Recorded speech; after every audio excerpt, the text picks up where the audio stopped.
Wake up with us every morning. We'll bring you news at its peak. Accurate and factual report. Morning Dew, where every sunrise begins with inspiration and fresh perspectives. Hello there. Welcome to Morning Dew on Dott television. I don't know how your night was, but it's a better day today. Weeping may endure for a night. That's what the Bible says. But joy comes in the morning. And of course, it's a joyful day today. And we, as usual, will take you through what we have today, headlines from the papers, and of course, take some bite from what is going on at the Dome Event Center, Asaba, where the Delta State government is mounting an economic/investment summit. My name is Henry Uzo, and of course, Success is in the studio. A very wonderful Wednesday morning to you. Welcome to Morning Dew on Dott television, where we bring you top stories and headlines making waves around the globe. I am Success Benjamin, and I face in the studio this morning. Definitely, it's a beautiful day. Today is Wednesday. It's midweek, and we are so excited because it tells us we've come halfway through this week, the first in the month of August. I am Ife Arono. Thank you so much for joining us on Morning Dew. This is day 3 of the ongoing Delta State Economic and Investment Summit. We know that our investors, perhaps some deals have been signed already. We're excited for what's ahead. Suppose. Perhaps, yes. Because it's ending today. We are very optimistic. Yesterday was sessions, more strategic and focused sessions across the thematic areas, livestock, manufacturing, different things. And we know that throughout today, all the updates will be coming, starting from Morning Dew. So if you were not there yesterday, or if you were not able, because there's no way anyone can attend all the sessions. Definitely. Yeah, so this is where to catch up on all that is going on across the thematic areas, across the conversations and sessions at the Delta State Economic and Investment Summit. So stick to Dott TV. All right, a big event that is happening in Delta State. And of course, like Ife said, we're part of it. We're in the fray. And so as it happens, and as we know, we'll let you know. Stand by, viewer. We'll come back to continue with news updates. Wake up with us every morning. We'll bring you news at its peak. Accurate and factual report. Morning Dew, where every sunrise begins with inspiration and fresh perspectives. Yes, welcome to News Update on Morning Dew, still on the Delta State Economic and Investment Summit 2026. The chairman of Hers Holdings, Tony Olumelu, has pledged to partner with the Delta State government to improve electricity generation and distribution across the states. Speaking at the Delta State Economic and Investment Summit 2026 in Asaba, Olumelu said reliable and affordable power is critical to sustainable development and attracting more investments. He described Delta State as a state with enormous economic potential, citing its people, agriculture, waterways, coastal resources, and mineral wealth as key strengths. He noted that the real challenge is not the availability of resources, but effective implementation of development plans. Olumelu also commended the state government's efforts in promoting investment, saying Delta is safe, welcoming, and well-positioned for business growth. Meanwhile, chairman of the Presidential Committee on Fiscal Policy and Tax Reforms, Taiwo Oyedele, said ongoing federal government reforms are aimed at restoring economic stability and supporting long-term growth. He explained that foreign exchange reforms, the removal of fuel subsidy, and improved fiscal management are designed to strengthen the economy, while tax reforms are expanding government revenue and easing the burden on businesses, particularly small and medium-sized enterprises. Oyedele added that the increased revenues are helping states and local governments invest more in infrastructure and other development projects to improve the lives of citizens. Delta State Governor Sherif Oboriwori says the state can no longer depend solely on oil revenue, stressing the need to diversify the economy through strategic investment. Speaking at the close of the second day of the Delta State Economic and Investment Summit 2026 in Asaba, the governor urged local and international investors to explore opportunities across key sectors of the state's economy. He said discussions at the summit highlighted Delta's strong investment potential in agriculture, livestock development, energy, the blue economy, transport infrastructure, solid minerals, the digital economy, and innovation. Governor Oboriwori noted that expanding investment in these sectors would create jobs, support business growth, and improve the standard of living for residents. He added that the summit was designed as a private sector driven initiative to connect investors with viable business opportunities capable of delivering sustainable returns.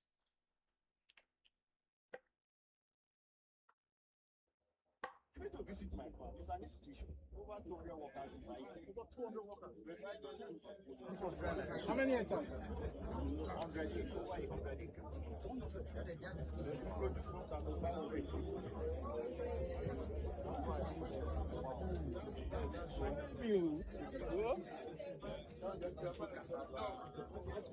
Processing garden. Bros, I will come to your farm. I'll come, to be honest. Look at the pepper now, very fine. See the green pepper. Now over to the Osun State political crisis. The Imole Campaign Council has denied claims that the Osun State Governor Ademola Adeleke attacked President Bola Ahmed Tinubu, insisting that his comments were aimed at promoting peaceful and credible elections. The council said Governor Adeleke only called for a free and fair electoral process, urged security agencies to remain neutral, and appealed against political violence ahead of the upcoming polls. The response followed allegations by the Osun State All Progressive Congress (APC) Campaign Council, which accused the governor of making reckless and seditious remarks against the president. However, the Imole Campaign Council described the accusations as a misrepresentation of Adeleke's comments, maintaining that the governor respects the office of the president and was simply advocating for peace, impartial security operations, and the protection of lives during the election period. Nigerian TikTok content creator Pella has claimed that fake US dollars notes were sprayed on him during his traditional wedding to fellow content creator Jarvis. Speaking in a viral video, Pella said why much of the Nigerian currency he received was genuine. He later discovered that some of the dollar notes were counterfeit when he attempted to exchange them. He explained that he initially felt like a millionaire after the celebration, but was disappointed upon learning that some of the foreign currencies were fake. Pella added that he had chosen not to publicly address the issue earlier, questioning the culture of spraying money at events. He remarked, "Is it by force to spray?" while noting that he recognized several guests who gifted him genuine Naira notes. The Nigerian police first has confirmed the social media activist Martins Vincent Ose popularly known as Very Dark Man VDM, has been invited for questioning over allegations he made against Senior Police Officer Assistant Inspector General of Police Moshood Jimo. Police spokesperson CSP Annie Inyedu said the Force Criminal Investigation Department in Abuja also invited AIG Jimo as part of an internal investigation into the claims.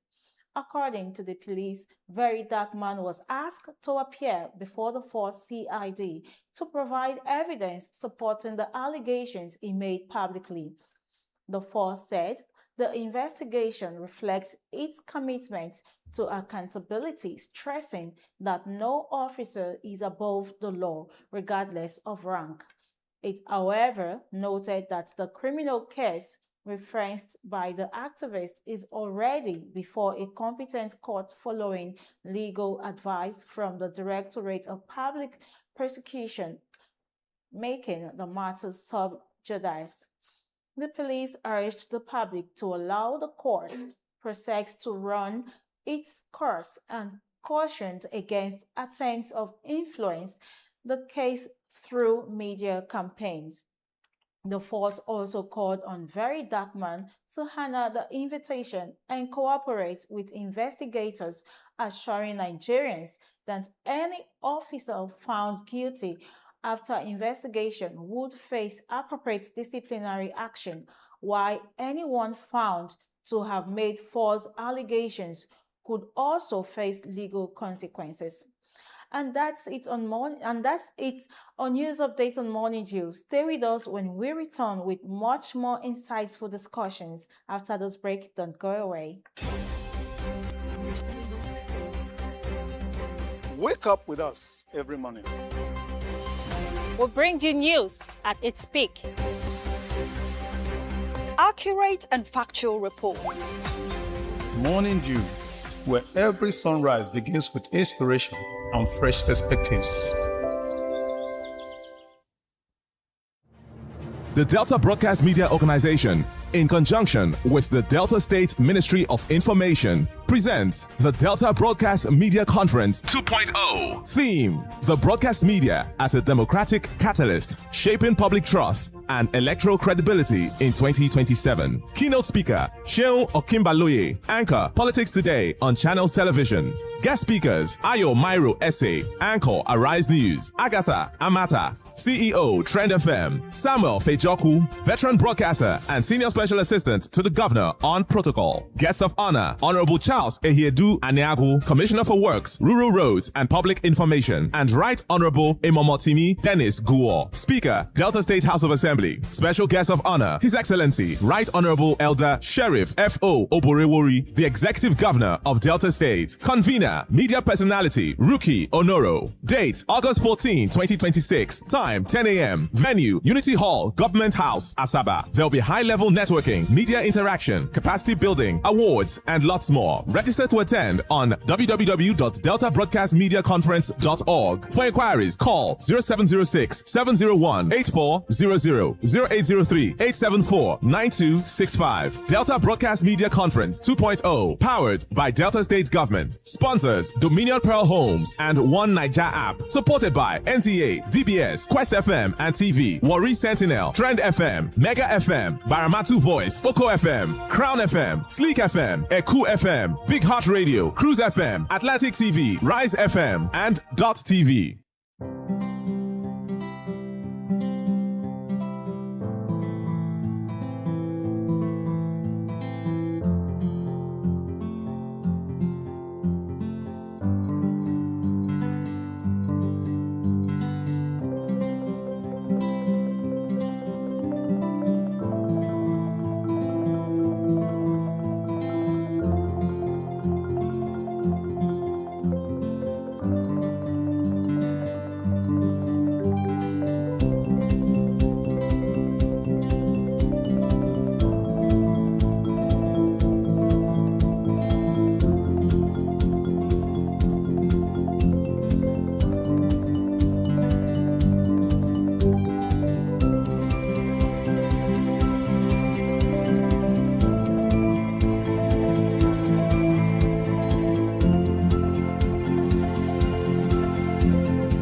Yes, you're welcome back. And of course, we'll go straight to the papers, what the papers are saying today.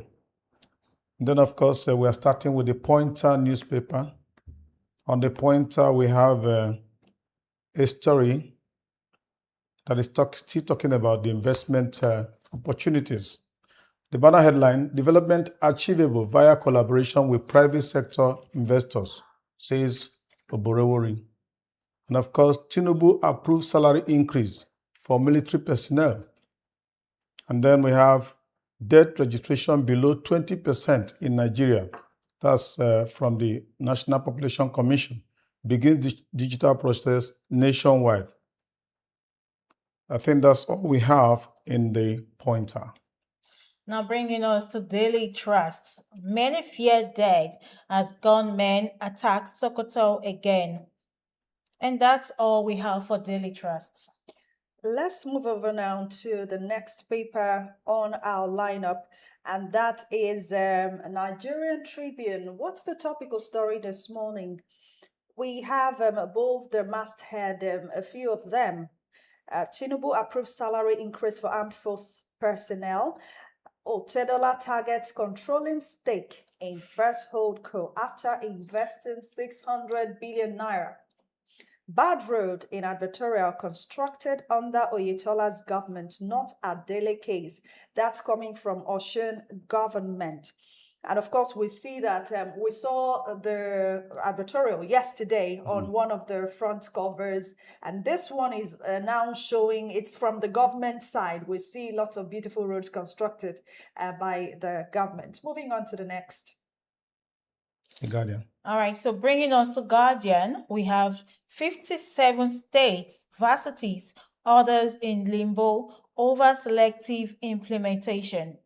And right there we have police shot Abuja Stadium over security threats. 21 feared dead, 37 adopted as bandits raid Sokoto Plateau communities. ADC Rulak Showore fought state police bill process over transparency timing. WAFCON FG's unkept $100,000 promise rocks Super Falcons camp. And we have here Tinubu, Wike defend Tinubu's reform, dismisses Obi article aberration. And for the PFIPC, contractor tells reps he was scammed by Adeyemi after paying 400 million naira. Tinubu unveils major military welfare package, 80% paid rise for soldiers. And that's all for the Guardian. Next is The Nation. On The Nation, we have a businessman. Adeyemi scammed me of 400 million naira. That's talking about the same Adeyemi of the fake agency. I paid in 5 times on promise of renovation contract. And of course, Wike Amechi differ on Onayekan's outbursts. Then Amina Mohammed, that's above the masthead. Amina Mohammed comments HIREP's progress, reaffirms UN support for Ogoni cleanup. That's what we have on The Nation. All right, bringing us to the Punch, we have military salaries hit 924 billion naira as Tinubu approves pay rise. Then the writer down here says 250,000 naira military person, 250,000 military personnel to enjoy 30% to 80% salary increase. Retired generals back Tinubu's military pay upgrade, demand modern weapon. We will continue to prioritize troop welfare and modernize the armed forces. That's President Tinubu speaking there. And we have DHQ reopens surrender window for Southeast gunmen. Police summon very dark man, squeeze AIG over allegations. And that's all for the Punch. Let's now look at the Vanguard today. We have this big headline: Wike, Northern youths at war over Onayekon. And here are the riders. Cardinal Onayeka not impartial. He took sides in 2023. That's coming from Minister Wike. He spoke the truth on hardship coming from northern youths. Bishops have rights to criticize government, and that's from Amechi. We stand with Onayeka, CBCN. That's from the Middle Belt Forum. He spoke out of concern for Nigeria, not malice. And that's coming from Catholic Laity Council. A lot of issues raised. Above the masthead, dealers effect petrol diesel depot price cuts. Delta unveils roadmap to unlock 3,000 megawatts potential. Define your vision. Investors will follow. IFC tells government. And we also have Reps Committee to interrogate alleged PFIPC DG at undisclosed location and date. Businessman explains how he paid 400 million for contract. Nigeria to lose over 50% of UK aid as US, Europe slash foreign assistance. Stop new loans until revenue improves. Ex-YFMDG EPO tells federal government. Major stories on the Vanguard. Now bringing us to stories on the Daily Times. Above the masthead, we have Nigeria matches US as AI adoption among firms jumps to 40% World Bank. Reps votes on state police bill lacks transparency inclusion. Now here we have the topical story. Nicomsat MD accepts DTN at 100 Enterprise Award. Credits team for digital gains. Says HANA reflects transformation, innovation, national service. And that's all we could take for the Daily Times. Now over to Daily Sun. Tinubu okays 80% military pay rise.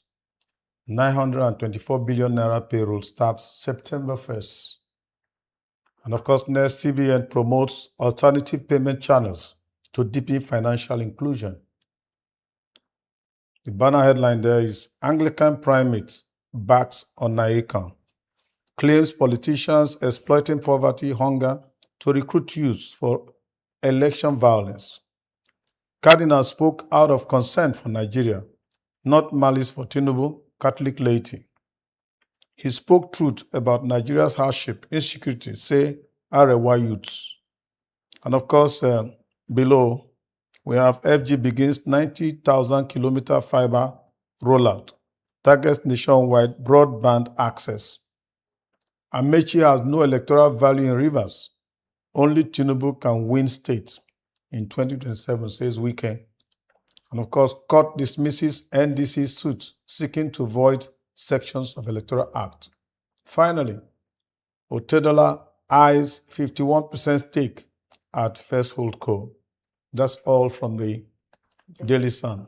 Now let's take a look at what's happening on this day from the oil sector. Aramco, Exxon, BP, Chevron reap massive profits of Iran conflicts. Now, the rider below the say Trump. Okay, now let's take a topical headline there. It says Tinubu approves up to 80% pay rise for 250 armed forces personnel. And that's all we could take for this day. And on New Telegraph, let's look at what we have on New Telegraph. The major headline, Tinubu okays salary increase for 250,000 armed forces personnel. And that's the major headline. Above that, we have those ones, Nigerians affected as U.S. introduces new asylum rule for foreign applicants. Economic Summit is still in the news. Oborowori reinforces Delta's commitment to diversification. It's time Nigeria deliberately prepares young people for leadership, coming from Abbas. Federal government orders VCs, rectors, provosts to expel students involved in abductions. Just above the banner head of the headline of the newspaper, Nigeria's foreign reserves hit 17-year high at $52.5 billion as investor confidence grows. And that's from the CBN. PMS. increased demand in Europe boosts Nigeria's export to 300 billion naira in 1 week. We, of course, have still trailing the issue of the bishop's visit to the President Church has duty to speak truth to power coming from the Catholic Laity Council. Those are the topical issues raised on New Telegraph today. And taking us to the Empire newspaper, Otuaro hails Oboriwori at birthday, louds his foundational role in amnesty program in the Niger Delta region. And that's all we'll take for the newspaper headlines this morning. Stay with us. When we return, we'll be looking at the stories.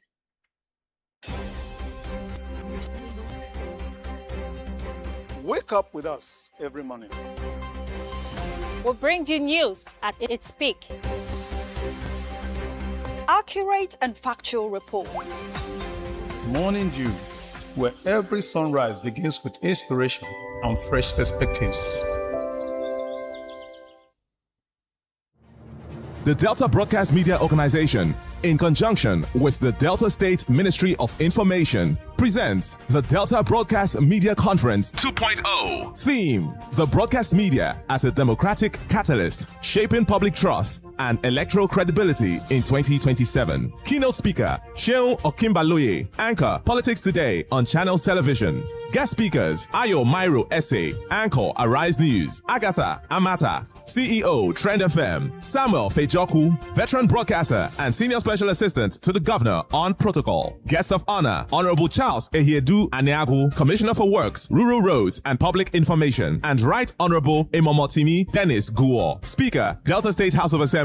Special guest of honor, His Excellency, Right Honorable Elder Sheriff F.O. Oborewori, the Executive Governor of Delta State. Convener, media personality, Ruki Onoro. Date, August 14, 2026. Time, 10 a.m. Venue, Unity Hall, Government House, Asaba. There'll be high-level networking, media interaction, capacity building, awards, and lots more. Register to attend on www.deltabroadcastmediaconference.org. For inquiries, call 0706 701 8400, 0803 874 9265. Delta Broadcast Media Conference 2.0, powered by Delta State Government. Sponsors, Dominion Pearl Homes and One Niger app. Supported by NTA, DBS, Quest FM and TV, Warri Sentinel, Trend FM, Mega FM, Baramatu Voice, Oko FM, Crown FM, Sleek FM, Eku FM, Big Heart Radio, Cruise FM, Atlantic TV, Rise FM, and Dott TV.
Wake up with us every morning. We'll bring you news at its peak. Accurate and factual report.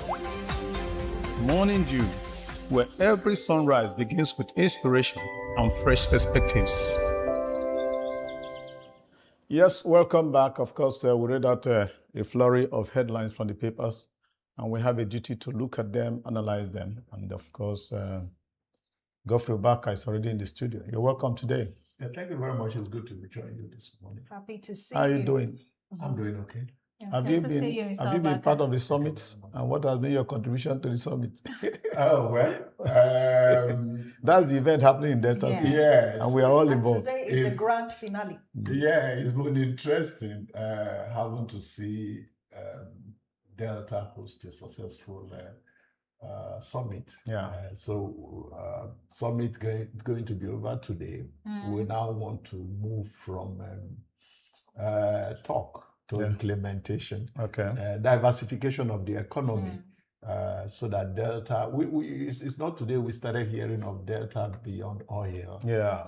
That was the mantra of Dr. Emmanuel Odoana as governor. Yeah. So we need to see the economy of Delta go beyond oil. Okay. And when you talk of oil, you are talking about dependence on federal allocation. Federal allocation. Yeah, we want to see other sectors develop. Yeah. Fund Like development. agriculture, manufacturing. We want to see some of the factories that used to be there producing across the state. We want to see them back, so that there can be employment for our people. And come to think of it, the Delta's biggest industry is not oil and gas. Definitely. Agriculture is there, tourism is there, but it's the human capital. Okay. And it was interesting that Professor Lumumba, when he spoke, said he would want to follow up after this investment summit to know to what extent the researchers in the university are being carried involved. You cannot have 4 state universities. Yes. Which is not even enough for the kind of human capital that we have. You have lecturers there, you have researchers there, and you have, thousands of other young Nigerians or other young Deltans in the other federal universities and universities even outside the country and the private universities. What does that tell you? Our biggest industry is the human capital that we have. Yeah. And that must be explored and creatively utilized to take Delta to a new height. Okay. So it's beyond, we should go beyond a stage where we think that the only way to be relevant is possibly a white collar job or a state government appointment or something. We should get to the point where we should ask ourselves, what are we producing? And of course, the summit left everyone who participated with so much to chew about how Delta alone cannot create that economic El Dorado. Yeah. Look at a government policy Delta has about free maternal care. Yeah. The moment, even the unborn child is expected to benefit. That's the moment a woman is found pregnant. to be pregnant, with even the fetus in there, Yeah. the government start taking care of you and the baby and go to the health facilities in Delta. And what are you seeing?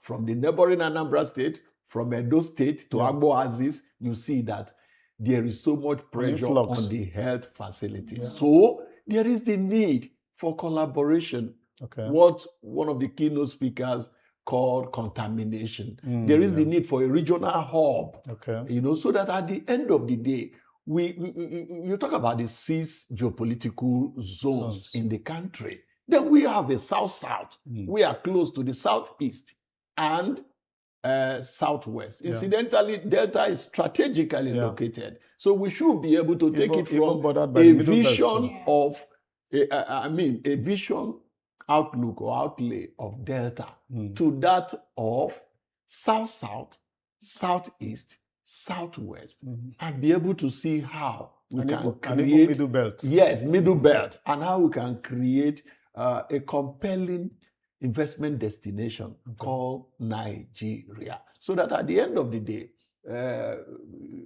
perhaps in some ways the hope would have been renewed, Okay. and people will have risen. Have more. People will have risen To benefit more. Yes, don't forget we have a governor in Delta Yeah. who came in on the mantra of a more agenda. That is to say, yes, Governor Ibori from Felix Ibru, Yes. Governor Ibori may have done well, may have done greatly with Yeah. a firm start. I hear he's about 65 now or 68 years. He's celebrating. It should be- Yeah, it should you be know, more from than there, 65. from 68. So from Ibori to Duanga, then to Dr. Okowa, and when he took over the mantle of leadership, he said, I will do more. Yeah. That is the more agenda. That's right. And today we also hear that it's a good market, Sheriff, better market. Talking so about we how do we check the effectiveness of this summit?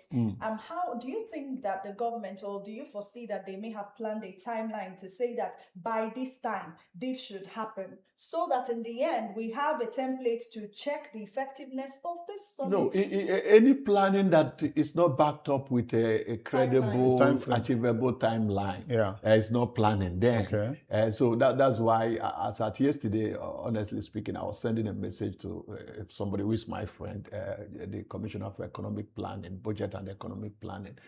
So we expect that, say, closer interaction will be able to show us the timeline. So far, what are the green lights being seen? All right. And going forward, what do we expect to, because short term and already long the term. Delta State government has provided the land, is providing the enabling investment, the environment, risking fund. is And the asset risking money. fund with $100 $100 million. million and all that. That's bold. Yeah, That's exactly. bold. That's a bold statement. So Now, we expect that investors should, private, haven't given the enabling environment. Investment is most of the time driven by private sector key players. Yeah. It's a private sector initiative. Government haven't given the enabling environment. You understand? We now expect that the private sector initiative should be able to drive investment so that in the next 3-4 years, we are beginning to see a Delta State that is a hub of industrialization, that is a hub of manufacturing, that because of the agri-produce, it's about demand and supply. Okay. If you have enough of the produce in the market, it will have a way of bringing down the prices so that, of course, Delta can be a place where people will be happy to live in. Yeah, maybe connecting to the speech of Professor PLO Lumumba. Okay. I was excited to hear that our own Elumelu is taking part, because he was trying to take a swipe at the fact that we're inviting Chinese, inviting that we should make it Pan-Africanist. And of course, Elumelu has volunteered to invest in the area of power. Can you speak to that? And of course, as a way of encouraging other indigenous, maybe Deltans who have money to invest also. Yeah, Elumelu is investing in a whole number of sectors and developing human capital across Africa through his foundation, and is doing great, But we have a way of saying that your dance starts fitting you from home. Yeah. If he does what he's doing in Africa, and he cannot safely visit on a Choko, where his community, just outskirts of Iseluku, because the youth are restive, then of course he would have been very successful at a continental level. But at home, people may be asking him who you help. Where are you coming from? That's the language. Who you help? Who you help? Who you help? Who you help? You are becoming a Delta. So at the end of the day, we actually want to have after all the professional successes and industrial successes that we achieve. Yes. We also need a community we can get back to. Yes. Without people asking us, without people asking us some questions, we won't be able to provide answers to. So it is a wise decision for him to at this point in time come to Delta. Okay. We have a friend like that in the person of Newton Jibun on the desert warrior. He greened Abuja. Yeah. He greened Lagos under Fashola. Yes. Then he was in that occasion where there was Odoanga, and Odoanga called him out and said, "You did this in Abuja. You did this." what have you done What, in Delta? what have you gained in Delta? And it was that interaction that day Yes. that gave birth to the Nelson Mandela Park. Yeah, Park, You yeah. know, he gave him the C of O, he did everything, and Yeah. he started steadily, gradually. Today, it's a compelling tourism destination in Delta. So no matter your sources out there, it's instructive. Talking about the area he has chosen to invest on.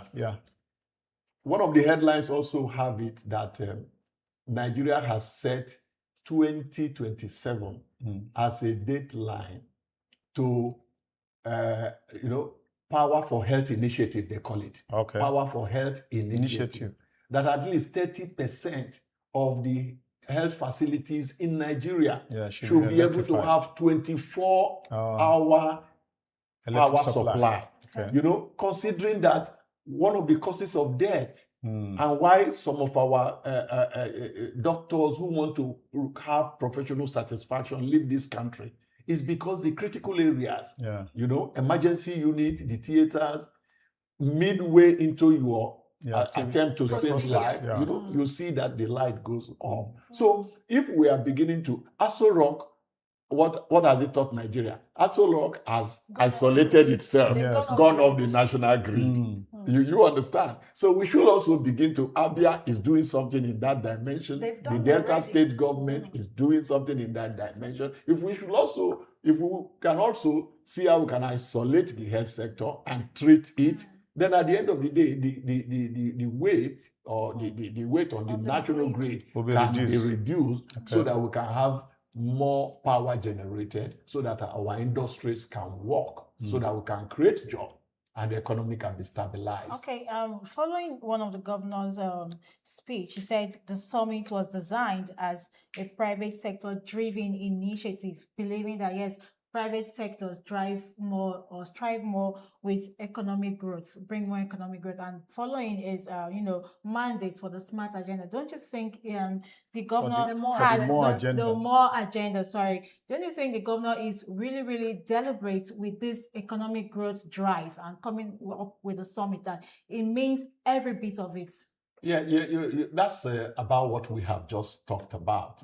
You know, he has created the environment. Data is creating the environment for private sector to drive the initiative, the economy. So that's the point. And I think we need to actually move forward from that because now we need to see how things pan out, and we need to see how it does not end as a talk shop, and how it translates into development. Actual development. Development should be able. It's feelable. You can measure it. And you can see it in the economic space. All right, let's shift to other areas. As if responding to Nigerians or the situation on ground, the president has approved 80% pay rise for the military. Yeah, cherry news, but then of course that takes their wage bill to 924 billion naira, starting from September. Are we biting more than we can chew? Or is that the right thing to do? No. Security is a critical sector. Okay. And how many of them do you actually have? Are they enough? 250,000 of them. You understand? We are told that from Brigadier General and above, 30%. Yes. 30% of what they are earning now. Then because from colonel to warrant officers, 50%. Okay. While sergeants and the private, 80%. So if a private is earning 100,000 now, 80% to it is 180. It still falls short of what we expect. That no Nigerian soldier who has volunteered to stake his life for his nation should earn below 250,000. So the president has done okay. Yes, we commend him for that. But we do expect that there are policies, policies are not cast on stone. I see retired generals at 60. We have one of them, the man from, I think they will have an Ihejirika. Yeah. We also have the one from Eka, who retired at 60. And today they are still strong. They are still fit. Even the US has a policy of recall Okay. You recall people in wartime. Yeah. If there are people who do not understand that Nigeria is in a very challenging setting now, you know, so this is not the time where you retire people who at 60 are still wealth of experience in terms of intelligence gathering. Yes. You know, and when experience at their prime, at their best, you are saying, oh, they have reached retirement age. There should be a recall process for veterans who should be able to exceptions that make the rule. Exactly. You know, so we expect that. We also expect that it's not only the salary that does the job. You should also give them the tool with which to work. And we expect that with that, and a national ambience, an ambience of a Nigerian army, and not a sectional army. Okay. A Nigerian army where we know that somebody from the southeast, south can believe that he's fighting for his nation. And not a Nigerian army where people from these regions mentioned can be used, you know, as a shield in a war that is maybe sectarian or regional in some other parts of the country. So we do expect that this is the starting point. Okay. We need a Nigerian army where people can find fulfillment. That is very motivated. You know, professional fulfillment and be devoted. Yeah. And by the way, President Tinubu's 30 days window on for him to address the nation concerning the issues surrounding the fake agency. PFIPC. Ends tomorrow. Okay. Tomorrow is Thursday. So we can talk about that. He gave that July 7th. From July 7th to about August 6th. August 7th should be 30 days window. Yes. So Nigerians are expectant that we have a president that is democratically elected. We have a president that is answerable to the people. And is coming to clear he should be able to clear the air tomorrow. Because when the 30 days window was given, it sounded like eternity. Yeah. But the 30 days window is just tomorrow. And in my village, they say there is no day that is nearer than tomorrow. Okay. So by tomorrow, Nigerians expect the president to speak to those situations. All right, we will take a break. When we come back, we just address one issue because our time is winding down. So, viewer, just sit by. We'll come back. Wake up with us every morning. We'll bring you news at its peak. Accurate and factual report. Morning Dew, where every sunrise begins with inspiration and fresh perspectives.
The Delta Broadcast Media Organization, in conjunction with the Delta State Ministry of Information, presents the Delta Broadcast Media Conference 2.0. Theme: The Broadcast Media as a Democratic Catalyst, Shaping Public Trust and Electoral Credibility in 2027. Keynote speaker, Sheun Okimbaloye. Anchor, Politics Today on Channels Television. Guest speakers, Ayo Mairo Essay. Anchor, Arise News. Agatha Amata. CEO, Trend FM. Samuel Fejoku, veteran broadcaster and senior special assistant to the governor on protocol. Guest of honor, Honorable Charles Ehiedu Aniagu, Commissioner for Works, Rural Roads and Public Information, and Right Honorable Imomotimi Dennis Guo. Speaker, Delta State House of Assembly. Special guest of honor, His Excellency, Right Honorable Elder Sheriff F.O. Oborewori, the Executive Governor of Delta State. Convener, Media Personality, Ruki Onoro. Date, August 14, 2026. Time, 10 a.m. Venue, Unity Hall, Government House, Asaba. There'll be high-level networking, media interaction, capacity building, awards, and lots more. Register to attend on www.deltabroadcastmediaconference.org. For inquiries, call 0706-701-8400, 0803-874-9265. Delta Broadcast Media Conference 2.0, powered by Delta State Government. Sponsors, Dominion Pearl Homes and One Niger app. Supported by NTA, DBS, Quest FM and TV, Warri Sentinel, Trend FM, Mega FM, Baramatu Voice, Oko FM, Crown FM, Sleek FM, Eku FM, Big Hot Radio, Cruise FM, Atlantic TV, Rise FM, and Dott TV.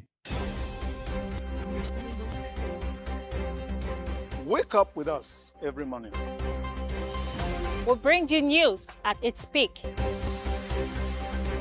Accurate and factual report. Morning Dew, where every sunrise begins with inspiration and fresh perspectives. Yes, welcome back. And of course, we continue with our conversation. This time we're looking at the way the Anglican primates are looking at the situation of the country. State of the nation. They say politicians are weaponizing poverty and hunger. That means to say when people are hungry, you can recruit them to be thugs, to go and risk their life to carry ballot boxes. That's another dimension to it. Speaking truth to power. Can you speak to the truth?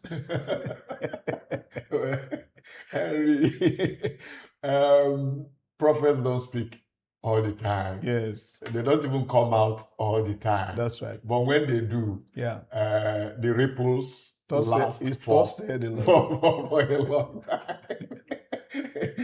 The prophets speak on behalf of the people. That's right. They also are expected to speak on behalf of God. You understand? It's by inspiration they speak. They don't just wake up. The voice and of the speak. people is the Yes. voice of God. So they do not go because they want to talk. Then you give them envelope. Yes. You understand? So Onaikan and the Catholic bishops, they have set the ball rolling. Yeah.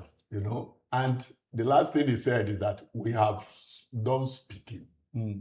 Go and rule better. So yes, but since then it has dominated the news. Yeah. Yes. And it's not. I think Son treated it boldly when he talked about Wike and Amechi differing on Onaikon. Yes. So and even some northern groups supporting Onaikon. Yes. You understand, but expectedly, not surprisingly, Wike supporting Tinubu, of course, and saying that Onaiko, they know where Onaiko is coming from, that they know where that is partisan. That is partisan.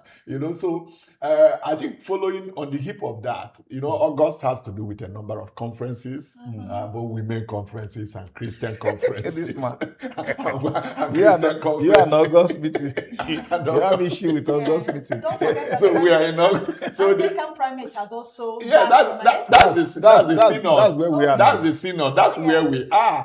They rose from their synod and they also address the nation. Yes. That it is indeed disturbing that leading politicians will safely keep their children in maybe universities and places outside the country while they are recruiting young people here in Nigeria to disrupt elections. So they have weaponized poverty and hunger. Because if you adequately educate a person, there's a limit to which you can use and abuse such person. That's right. Very true. The seed of lack of education was sown in a particular region in Nigeria. Okay. years ago. And we are reaping. And we felt we're it reaping the was fruit. for that region. They can be with the Almanjeri. Yes. Now they are Everywhere. kidnapping everybody. And, so when you educate an individual, of course, you make the society safer. Yeah, you and know, saner. It's and saner. So we have a situation on ground where you weaponize poverty. Young people, they, according to the primate, I think his name is Most Reverend Henry Ndokoba, that they induce them with money, drug, gun, and at the end of the day, they use them for election purposes. That's right. Promising that they will give them one appointment or the other. And at the end of the day, they are left out there. And for somebody who is used to a particular lifestyle with gun and drugs and all that, they will want to see how to sustain that lifestyle. And that has always led to a spike in criminality. So that is also the Anglican bishops themselves That's the angle they came from. Exactly. Talking about how Nigeria can work on itself and how leadership can be a lot more sensitive. Educate our youth, empower them for the future. And you are not empowering them through guns. No. You are empowering them through education. You are empowering them through giving them hope that when they're out of school, they will be able to get meaningful employment. And those of them with private initiatives that they can be competitive in the economy and should be able to have hope for the future. And nobody who has hope for the future that will want to stake his life over carrying of it. So they are trying to, what the Anglican bishops are trying to do is to establish some level of nexus between this kind of government we have in place and electoral incredibility, and electoral violence and implication on the future. So they are also interested in seeing how our elections can be more credible, so that leadership emergence process can be such that if somebody is in Aso Rock, he knows that his allegiance is to the Nigerian people who voted him in, and not necessarily through Togre or through all is fair in politics. That is what they have brought, a kind of conversation that they have also added, following up with what the Catholic bishops have. All right, before we wind down, 57 universities are in limbo. Say over selective implementation. That is when you want to do things to strengthen the ivory towers, make them function better. 57 are like neglected in our country. Does that mean we have more that we can handle, biting more that we can chew, or just sheer negligence on education? We are not biting more than we can chew. Rather, we are not funding education enough. As we should. We should fund education enough, and we should also try to see that the disconnect between the town and the gown is no longer there. But beyond all this, we should have a kind of curriculum that is linked to industry need. You will be shocked that there are some mass communication departments, even in this country, that until maybe their products come on excursion and visit a studio like this, they may not be seeing a camera for the first time. So if at the end of the day, you give BSc or BA to such a graduate, where do you want the person to function if there is no finisher arrangement? So we expect a better funding for education, and we do also expect that our products should be able to, because if the universities cannot solve the problem of society, then there is no need. There's no need for, why are they there? They should be able to solve the problems of society. Through research Through research and and development. development. And of course, producing a manpower that can drive the They economy. should start from themselves. Yeah. I'm not comfortable with any university that say we are spending so amount with diesel. Why can't you, what are your engineering departments doing? Why can't you start with solar? of the streets in the university. Okay. Produced by Produced by students. students. You should be able to start solving the problem of the gown. Yeah. Then you extend to that of the town. Okay. That should be it. It used to be so, like when I was in Ife, the water, the electricity was generated within the, well, that's, can go back to that's that story, if that's you story really for want another day. to. I don't know what is the position now. Well, Godfrey Baka, thank you for coming and the insightful analysis on the issues. Thank you. We're still here. Ify, Success, and myself will continue from there when we come back. Please continue. Wake up with us every morning. We bring you news at its peak. Accurate and factual report. Morning Dew, where every sunrise begins with inspiration and fresh perspectives.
The Delta Broadcast Media Organization, in conjunction with the Delta State Ministry of Information, presents the Delta Broadcast Media Conference 2.0. Theme: The Broadcast Media as a Democratic Catalyst, Shaping Public Trust and Electoral Credibility in 2027. Keynote speaker, Sheon Okimbaloye. Anchor, Politics Today on Channels Television. Guest speakers, Ayo Mairo Essay. Anchor, Arise News. Agatha Amata, CEO, Trend FM. Samuel Fejoku, veteran broadcaster and senior special assistant to the governor on protocol. Guest of honor, Honorable Charles Ehiedu Aneagu, Commissioner for Works, Rural Roads and Public Information, and Right Honorable Imomotimi Dennis Guo. Speaker, Delta State House of Assembly. Special guest of honor, His Excellency, Right Honorable Elder Sheriff F.O. Oborewori, the Executive Governor of Delta State. Convener, media personality, Ruki Onoro. Date, August 14, 2026. Time, 10 a.m. Venue, Unity Hall, Government House, Asaba. There'll be high-level networking, media interaction, capacity building, awards, and lots more. Register to attend on www.deltabroadcastmediaconference.org. For inquiries, call 0706-701-8400, 0803-874-9265. Delta Broadcast Media Conference 2.0, powered by Delta State Government. Sponsors, Dominion Pearl Homes and One Niger app. Supported by NTA, DBS, Quest FM and TV, Warri Sentinel, Trend FM, Mega FM, Baramatu Voice, Boko FM, Crown FM, Sleek FM, Eku FM, Big Heart Radio, Cruise FM, Atlantic TV, Rise FM, and Dott TV. Wake up with us every morning. We bring you news at its peak. Accurate and factual report. Morning Dew, where every sunrise begins with inspiration and fresh perspectives. Yes, welcome back. And of course, we are shifting from this hardcore conversation to the soft ground because Kira Eke is already in the studio. Kira, you're welcome. Lady in purple. You're looking like a new bride, you know. Kira, what's popping? I am popping. No, tell us the truth. What's happening? Nothing, no, okay. You look gorgeous and entertainment, amazing. But you're stealing the show from the celebrities you're about to talk about. She's a celebrity herself. Yes, course she apparently. is. So what do you have for us on Entertainment Gist? Okay, so we are to this. Anyway, so good morning, everybody. Good Good morning. morning, Kira. Yeah, I would like my first story to be on something that some people are currently undergoing, but find very difficult to talk about. Okay. And I like the fact that it was made known by a popular person. Talking about singer Flavor, he came out to say that he has been struggling with masturbation. Okay. So the singer revealed that this struggle has been going on went on for the past 2 years of his life. He also said that he got into this addiction after he lost contact with his lover. Apparently, the woman that deflowered him. That was a long time ago. Yeah, he said He couldn't get, as handsome as he is, he couldn't get another girl to. actually, Flavor has been handsome Some of these things. since time immemorial. Yes, so But he also said that he was deflowered at the age of 24. That's quite late if you look at his the trend. yeah, I mean, his Flavor. The Of course, business. you know it's not now. If you look Yeah, at the it's business not now. trend, It's not now. Yes, it's not now. He's a millennial. Yeah, he's a millennial. Yeah, he's a millennial. But he also said that he was left with only the girl's email. So he went back and forth. Back then, there was no handset, there was no mobile phone. So you need to go to cyber cafe to reach out to your loved ones. And that was also the period we used to do these call centers where you go, you pay money.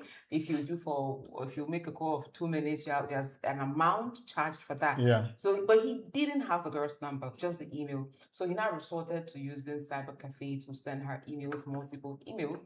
According to him, after very many unsuccessful attempts, he had to stop and then opened up to his bandmates about the issue.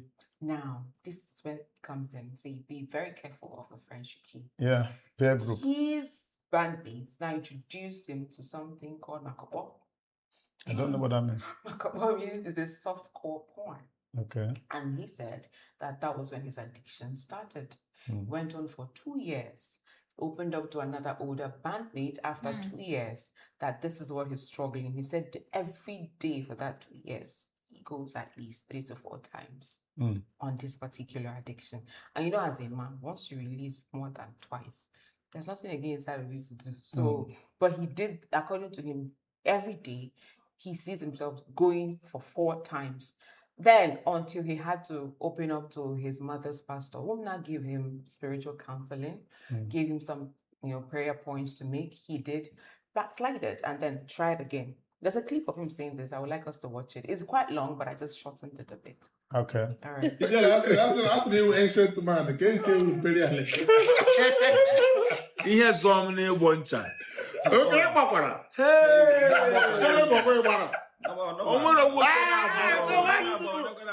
So we are all in this therapy session. I hope that's not the reason he just bear at you. No. Hello, listen. When they active, when they're active, Jesus.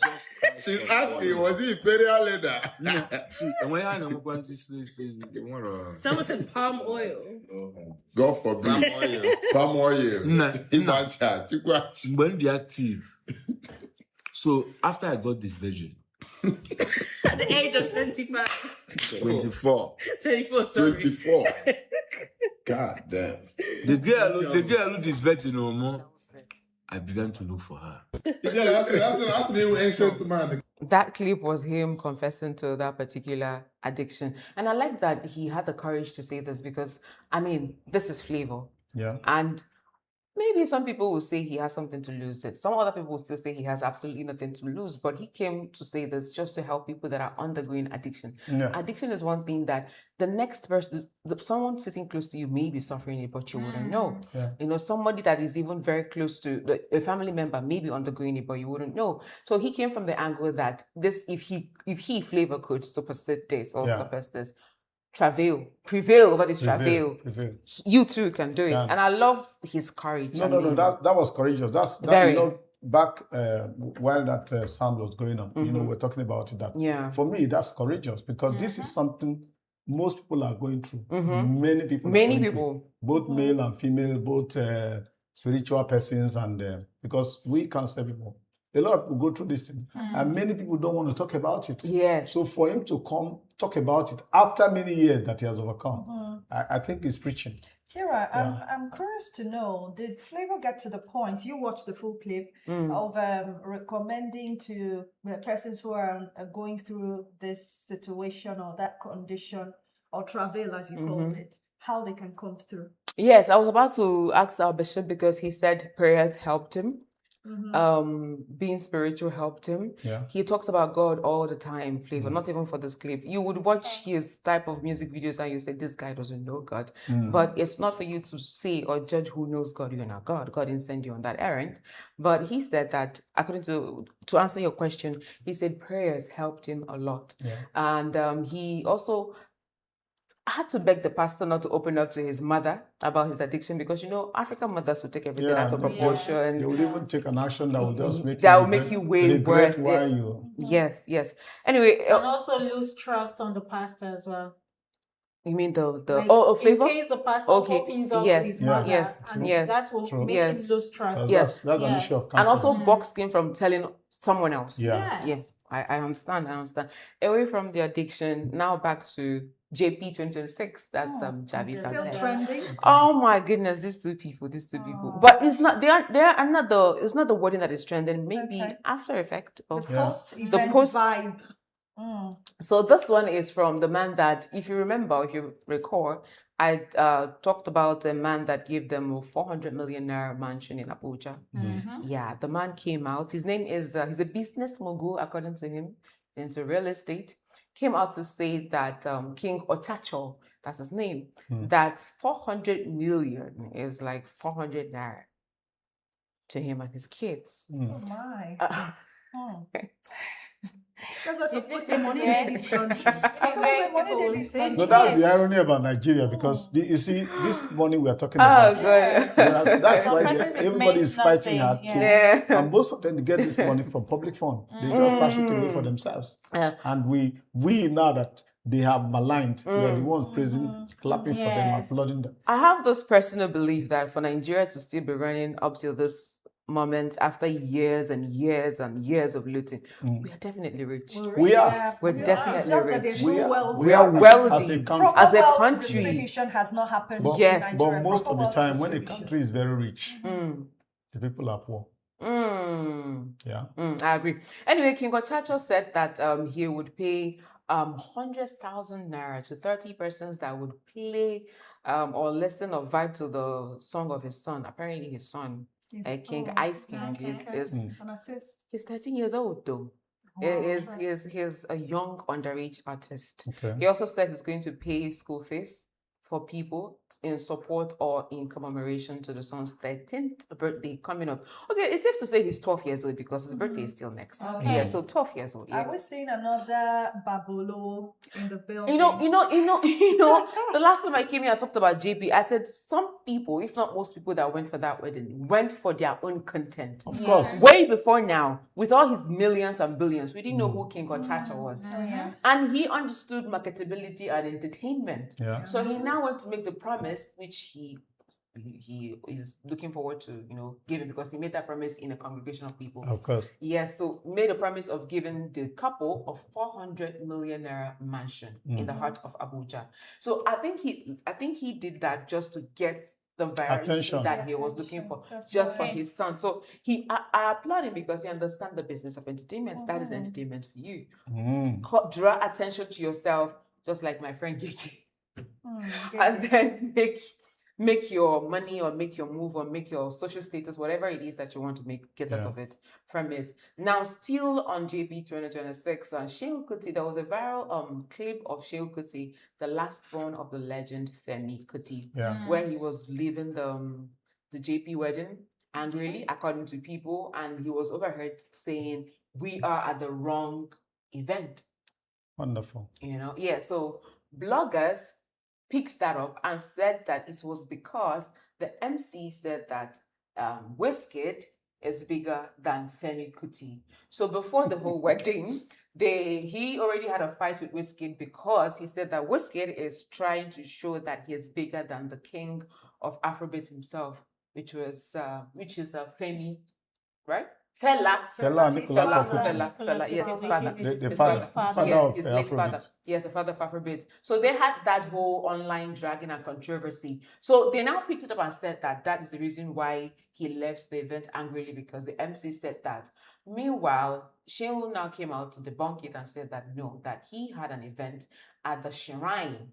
And he was at that wedding till 8:30 p.m. He had to leave at some point. That was it, because he didn't dance his way out. That was why people had to come and say that he was angry, or that bloggers are just trying to. Did they have a clip of him saying that? No, there was a clip of him that said, while he was leaving, said, "We are at the wrong event," and he was talking to his wife. He was talking to his wife. So no, but that could mean so many things. that could mean heard- so many things. If it's heard by another person, it means another thing. Yes. I think the Whatever clip I have of in his the mind. wedding clip, I Yeah. saw him there. Yeah, he was. Yes, He said but he I was didn't there watch from to that part. afterwards That till 8:30 yes. p.m. I saw him. I wouldn't be at a wedding till 8:30 p.m. I'm sorry. what reason? You know, I'm sorry, but if he stayed that long, I think it's enough for him. I mean, he was there. He was vibing. He was. Then he celebrating. didn't need to say what he said, what because a anybody couple. that heard we're in the wrong place. Would You think are that just, something uh, had But then happened. again, you need to consider who he was talking to. Okay. He was was it? talking to his wife. Okay. This is between husband and wife. It could mean so many things. It could mean so many things. Yes. Still, now, lastly, for the groom himself, Pella. Pella. The boy has been all over the place. Yes, he has been all over the place. Pella came out to say that some people that gave him dollars gave him fake dollars. He made a video where before he discovered that the dollar notes were fake, he already made a video where he was, bugaing Yeah, and that showing he's off a millionaire. that that he's a millionaire now, only for him to go change it in the bank, and they told him that most of the dollar he came with were fake. I would like us to watch the clip where he was trying to show off, and also the clip where he discovered He that was been he's mourning been his fake scammed. dollars. He's been Oh scammed. boy, coming from Ikorodu, I swear to God. You see the kind of phone where they use now to the makeup. I'm gonna show you my phone. I've been trying to call my dad. Hello, Dad. Hello, how did they use that? Hello, Daddy. Daddy, oh. Daddy, oh. Oh, we. That boy bought for me, cool. Jesus. I love you all. I love you. Ah, sorry, yes.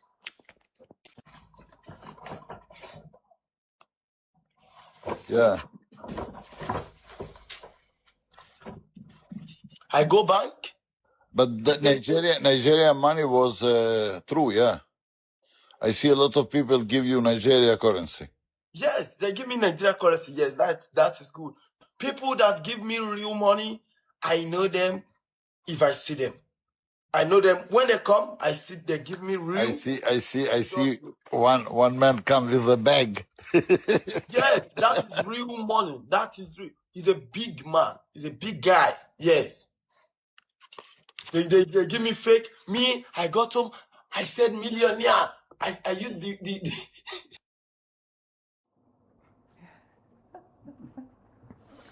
Like I said, he was scammed. But I don't understand why he was trying.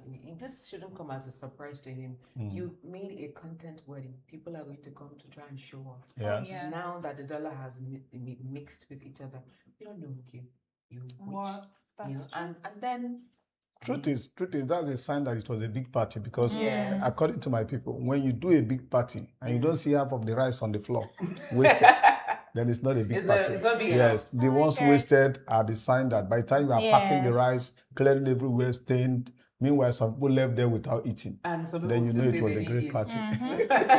Anyway, that's all I have for today. All right, thank you, Kira, for always bringing us to unwinds after Thank you. serious discussions about the state of the nation, because that's what we judge here. We had a good I think laugh. thank you for making us ease off, making us You're laugh. welcome. Yes, viewer, stay with us. When we come back, we transit to business again.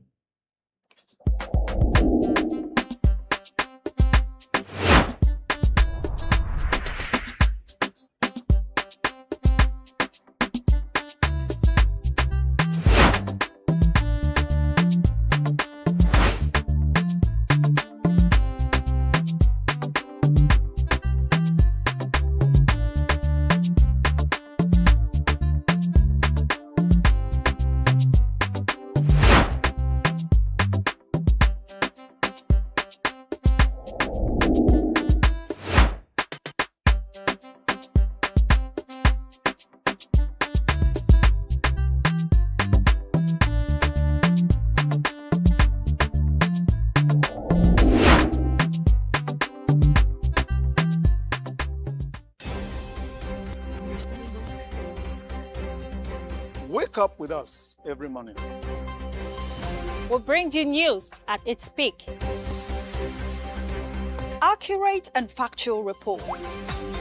Morning Dew, where every sunrise begins with inspiration and fresh perspectives.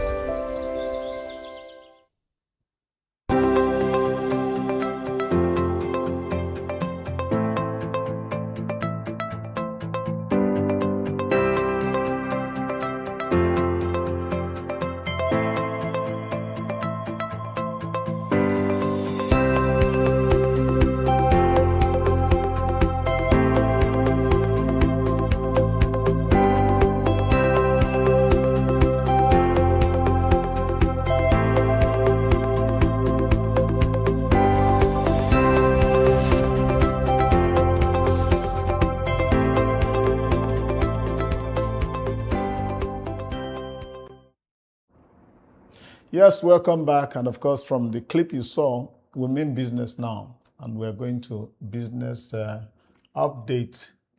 Louisa Asidi is in the studio, yes, with her business crates. Can you unpack them? You're welcome. Thank you. Hello. Louisa, where's the donut?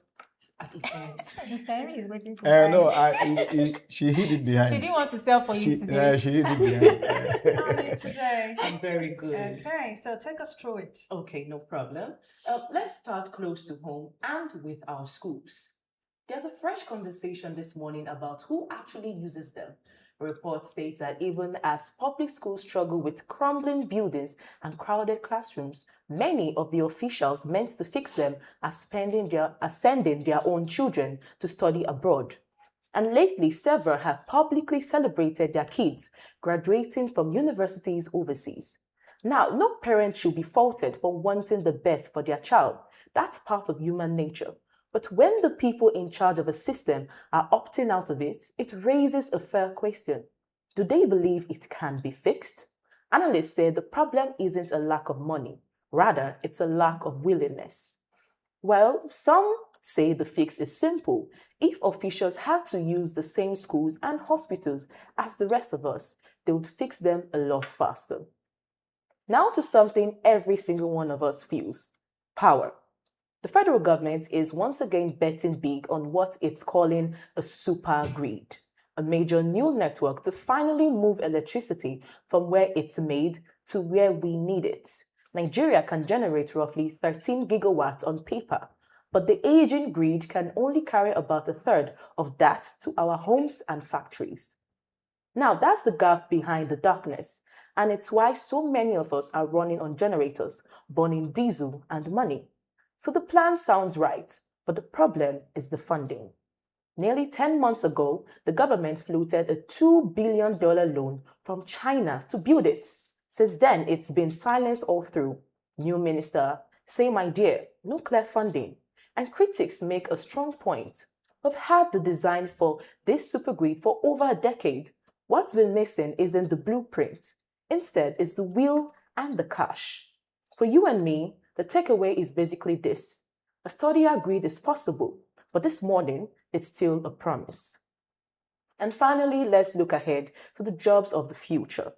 A new report says Nigeria could lose around 9 million routine jobs to artificial intelligence by the end of the decade. Think banking, admin, clerical work, the repetitive tasks machines now do fastest. But this matters as the same report says AI could create even more jobs, which could be around 11 million new jobs. So it's not simply doom, instead it's a turning point. Here's the condition: those new jobs only show up if Nigeria starts building its own AI, its own tools, its own data, in our own languages, instead of only using everyone else. We are already among the fastest adopters on the continent. More than 7 in 10 Nigerians have used these tools, and the message from the experts is clear. The real prize won't go to the countries that use AI. Rather, it will go to the ones that own it. What a way to close. These you came very philosophical this morning. Yes. I am touched by the issue of, our people. Yes. who are meant to fix the system, Okay. running to other systems. Yes, yes. Now, our government, we are fond of banning goods. We say this good is contraband. Is it possible? Is it possible? Is it not possible for our legislators, yes, to come up with a law banning sending our children abroad? Is it possible? I don't think that would ever be possible. Because especially those who are in government. Now, if you're a PA to governor, your children must school abroad with all the constraints. And when you lose your position after 4 years, it's like you are now fish out of water. Yes. I mean, it's like we're crazy. So I think a legislation should come in that direction to say, if you are in government, your children should benefit from the government you are providing for us. Or even aspiring for government office going forward, that can be a clause that before you aspire for any public office in Nigeria, that you should believe in the system enough to patronize it, cutting across all sectors from health to education. I believe that the Nigerian people can enforce this because the power belongs to the people eventually. Yes, that's a very interesting thing to do, but I would say that would be near to impossible. Why? Because if you check the level of capital flight, the greatest danger to any economy is when you extradite money. Okay. I mean, you leaving your economy. The money that you have here, you change it to foreign currency and go and use it outside of the country. If, for instance, God forbid, I steal billions of naira and I build estates, now we are talking about housing challenge, housing deficit. Now, if I build houses, people are going to live in those houses. Yes. The money they pay is still within our economy circulating. Yes, within the economy. So where did we get this idea of extraditing money and then, of course, funding things that are not useful to us? Like, for instance, sorry, I'm talking much. No problem. If I steal money and go and either buy or build a house in London, okay, I have created more problem for myself and for my funds. One, I don't live there all the time. Yes. I pay tax on that house. I have to get maybe a security man to watch over the house. I have to get a cleaner to keep the house up to date. I have to get somebody who should be watching over the house, a maintainer, for instance. I tell you what, you have to steal more to maintain that house. Yes, because it will become more expensive. Yes. Yes, so that doesn't make stealing money right. But what he's trying to say is, even at that, as much as domesticate our funds, let it be used to us. Still no more. I feel like those who have stolen invest at home. Yes. I feel like the main thing isn't even about the money, because if you look at it, it's more expensive. Sending your child abroad, you'd have to change the naira to dollar, and all those other things. Yes, it's more expensive, but I feel like it's status. Yeah. That's what we're saying. Can't this status thing that is hurting all of us. And can't then, it? Because this issue of borrowing, it is going to be hard to curb in Nigeria. People don't trust the Nigerian economy enough, so they're trying to also secure their future by sending their children abroad so that they get a second passport. Yes. Those are the issues. So they see it as a viable investment. Dr. Ife, that you are sending your child abroad. Your child is going with student visa. Yes. The best that child can have is permit to stay in that country. And then there are conditionality, and it's getting the more stringent by the day. Yes. Those in the UK now, they open them out to speak to you about how the immigration laws are affecting them.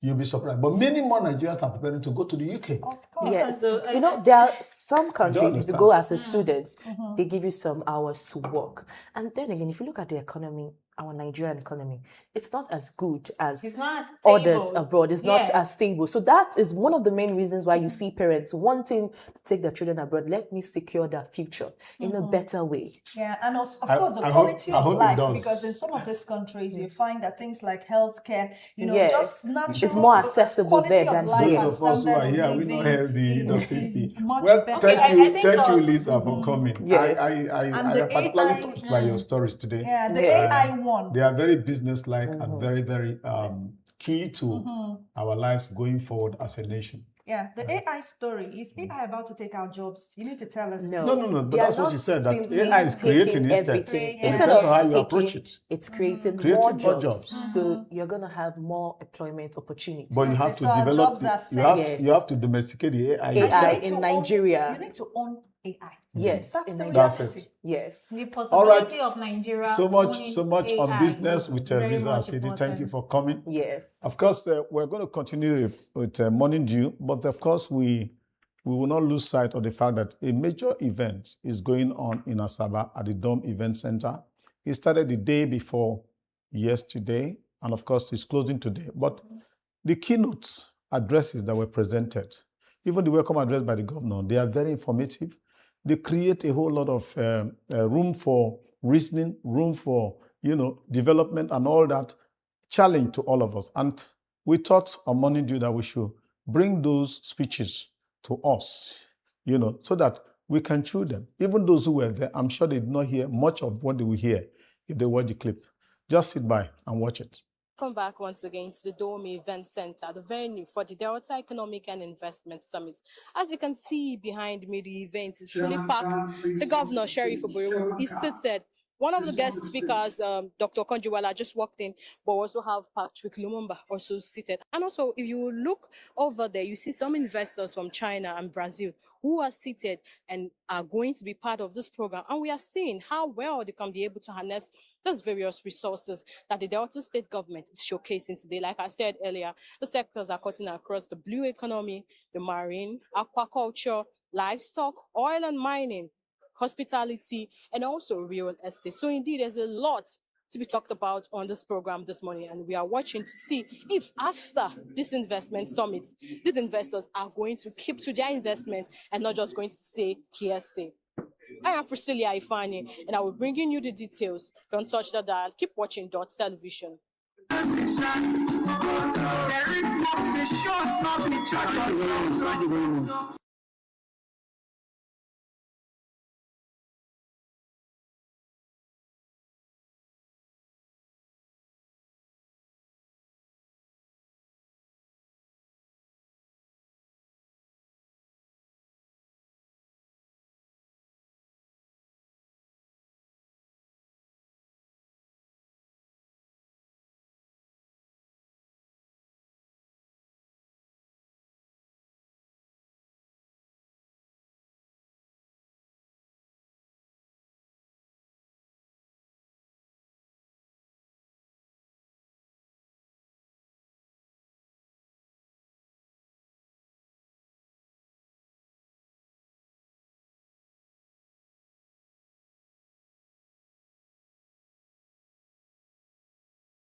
The Delta Broadcast Media Organization, in conjunction with the Delta State Ministry of Information, presents the Delta Broadcast Media Conference 2.0. Theme: The Broadcast Media as a Democratic Catalyst, Shaping Public Trust and Electoral Credibility in 2027. Keynote speaker, Sheun Okimbaloye. Anchor, Politics Today on Channels Television. Guest speakers, Ayo Mairo Essay. Anchor, Arise News. Agatha Amata, CEO, Trend FM. Samuel Fejoku, veteran broadcaster and senior special assistant to the governor on protocol. Guest of honor, Honorable Charles Ehiedu Aneagu, Commissioner for Works, Rural Roads and Public Information, and Right Honorable Imomotimi Dennis Guo. Speaker, Delta State House of Assembly.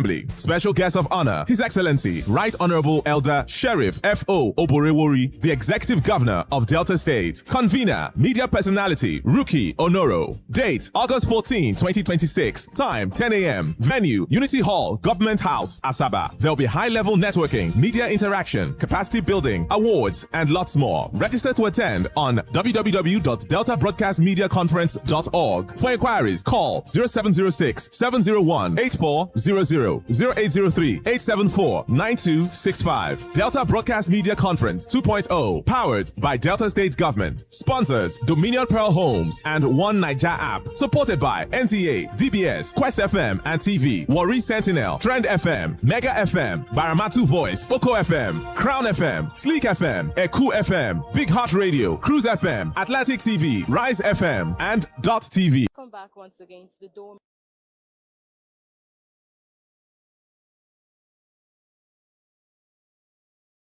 And see those goals with meaningful results.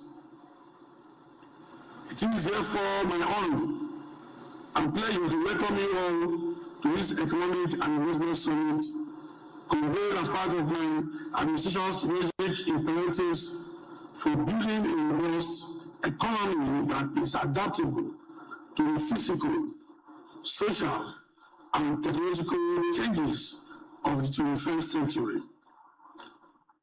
Let me assure this audience that this summit is not another talk show, like what the chairman said. It showcases our vision and strong will to reposition the state economy and enhance its competitiveness in business. Through this summit, we hope to connect ideas with capital, forge strategic partnerships, and maximize our competitive advantages as a state to build an enduring legacy of wealth and prosperity for the maximum benefit of current and future generations of Deltans and residents in the states. Before I proceed, permit me to especially recognize the Chief Guest of Honor, Your Excellency Senator Kashim Shettima DCN, Vice President of the Federal Government of Nigeria, Chairman of the National Economic Council, Mr. Vice President, the government and people of River State are greatly honored to have you here today.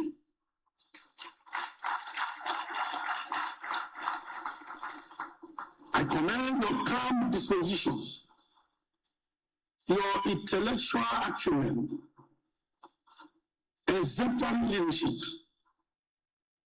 patriotic fervor, and commitment to collaborating with sub-national governments, such as River State, for the collective good of our country and its people. Let me use this opportunity to also congratulate you on your nomination as running mate to our president and leader, His Excellency, Senator GCFR. I extend my profound gratitude to our keynote speaker, Dr. Ngozi Okonjo-Iweala, GCN, a globally renowned economist and proud daughter of Delta State, for graciously making time in our busy schedule to deliver the keynote address on harnessing our strength and unlocking our potentials in Delta State. I do not doubt our contribution to enrich the library of thoughts and information on public-private partnerships for sustainable economic growth. Thank you for putting Nigeria on the world stage. We are proud of you. It is my honor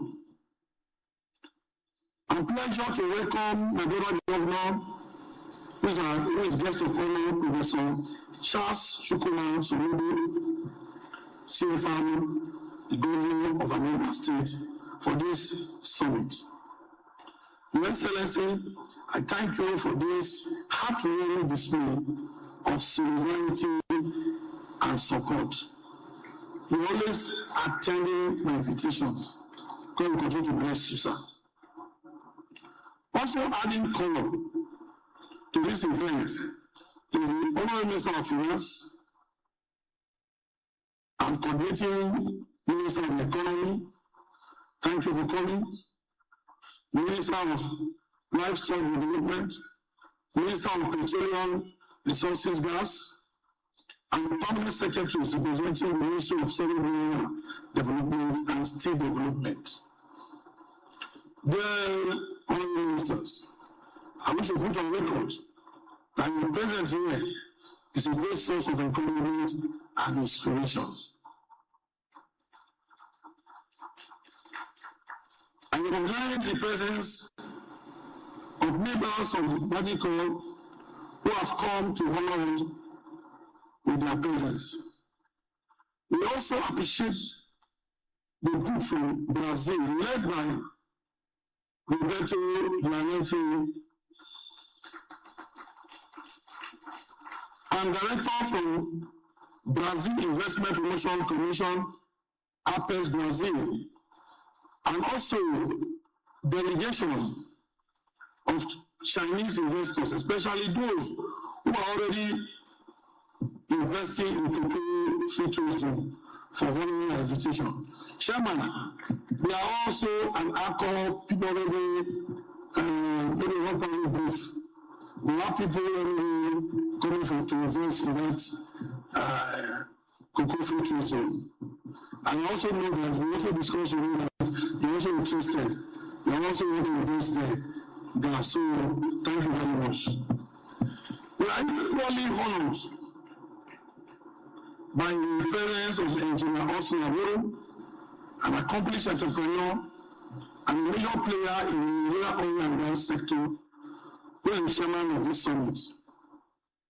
Engineer Avoro is a shining example of vision, courage, and resilience for the younger generation of Nigerians to relate. And I thank you for agreeing to be the chairman of this summit.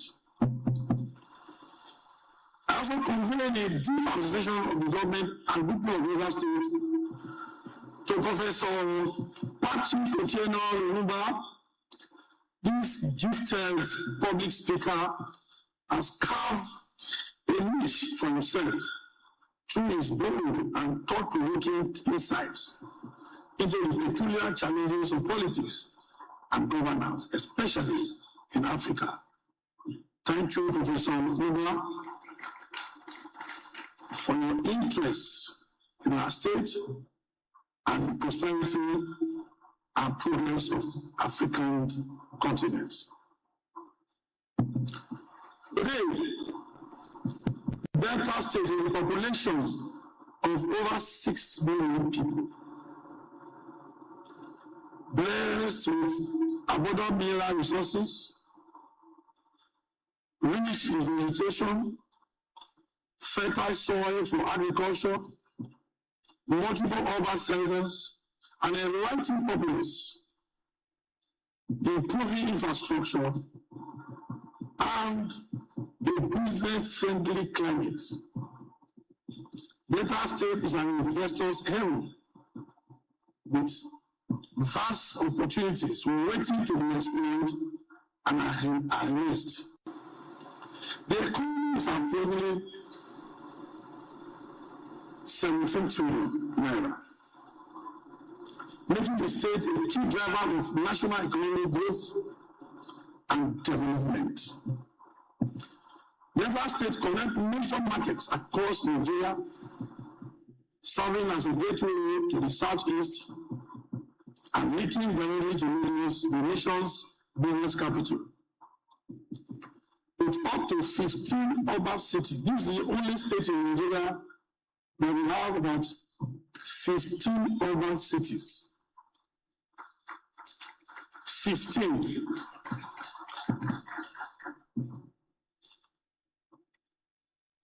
Its greatest asset remains its vibrant, hard-working people celebrated at home and abroad for their industry and ingenuity.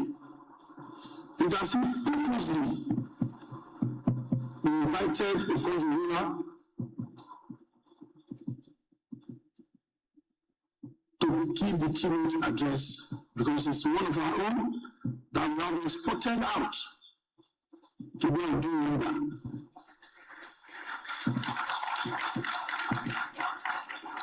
Austin Alone is a son of the soil. Really is chairman. There are so many we can't and can't. And I'm proud to be a Delta.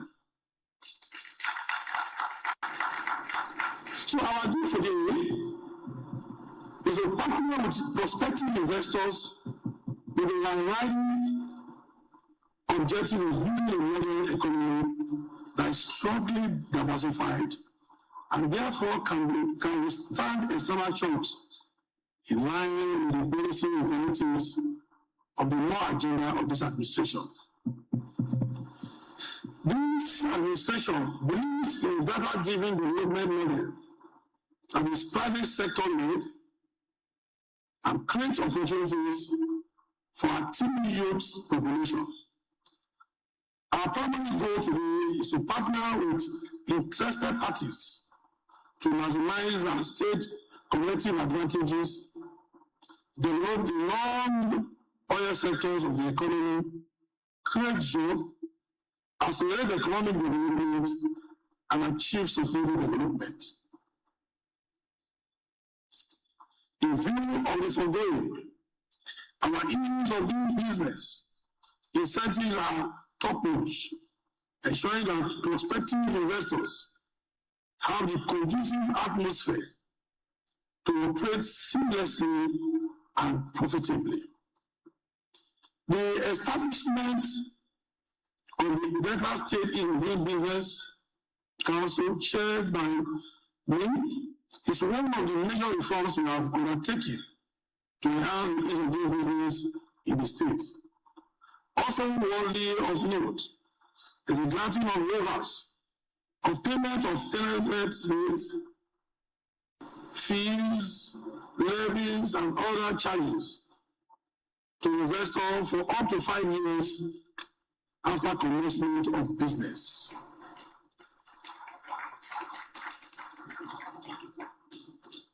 The agro-industrialization plan of this administration, as contained in the law agenda, provides ample opportunities for profitable private sector investments in commercial agriculture and agricultural value chain. Investment opportunities abound in value chain production of cassava, oil palm, rice, potato, and other cash crops. It is my pleasure to announce that in preparation for this summit, over 12,000 hectares of farmland have been marked for agricultural development for prospective investors. And in addition, Delta State has a coastline of 163 kilometers suitable for the development of a thriving marine economy. As one of Nigeria's leading oil and gas producing states, Delta State possesses abundant natural gas reserves alongside substantial renewable energy resources, creating a strong foundation for a diversified energy economy. Investment opportunities abound in gas-fired power plants, embedded and captive power systems, solar farms, mini-grids, biomass and waste-to-energy projects, power, energy storage solutions, rural electrification, and manufacturing and assembly of renewable energy components to support existing and potential enterprises in the state. It is Also pertinent to point out that this government has prioritized sound public financial management anchored on careful budgeting, fiscal discipline, judicious allocation of resources, transparency, and accountability matched with excellent service delivery. Hence, despite the huge investment in improving public infrastructure, we have not borrowed a kobo from any bank and we will not intend to borrow. Underscoring our commitment to fiscal discipline and prudent financial management. What this means is that prospective investors are coming to a state that is financially stable and provides an enabling environment for them to operate without let or hindrance. In line with the fourth pillar of the MOA agenda, which enhance peace and security, we have strengthened the security architecture in Delta State. And that's why we brought you to become a chairman, so that you know what we are doing. So you don't look as if you are those in diaspora. This state, the security agencies in the state have been very effective in combating crime and criminality, keeping our state safe and secure. Indeed, our investment in the security sectors have boosted morale among security personnel and local communities, improved trust between security forces and residents, and created a safer environment for economic and social activities. It might interest you to know that Delta State was adjudged the safest state for oil and gas investment in Nigeria in 2024 by the Federal Ministry of Petroleum Resources. This is an overwhelming vote of confidence in the state as an investor's haven.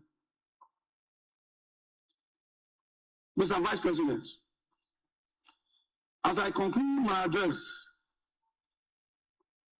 I am pleased to announce that the government has set aside $100 million,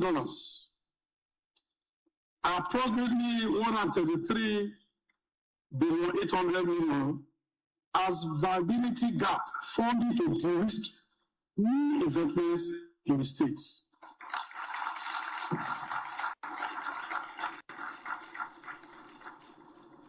This one will not borrow. We're not going to borrow the money. The money is there.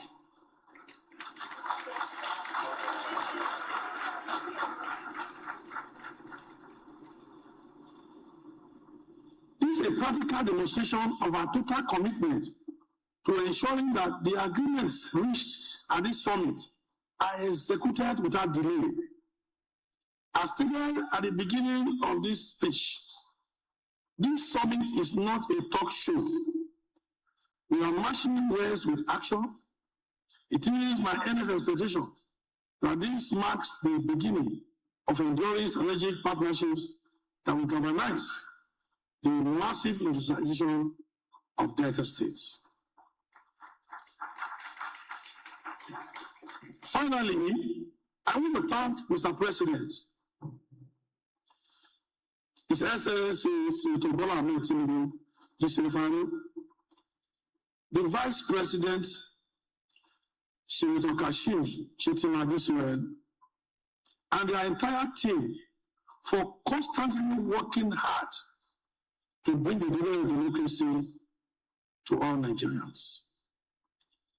I thank Your Excellency, my brother Governor Soludo, very dear honorable ministers of the Federal Government of Nigeria, and other eminent invitees for honoring us with your esteemed presence. My deep appreciation also goes to our distinguished guests, especially our friends from Brazil and China, for their interest the development and progress of Delta State. Your Excellency, the Vice President, this is Delta State. We are ready. We are stable. The state is peaceful for investment. And people are ready. When we watch, look around, you see a lot of people are ready. We have to close our quota. When we saw the registration getting to 4,000, we have to close it. We are ready. We cannot be depending only on oil.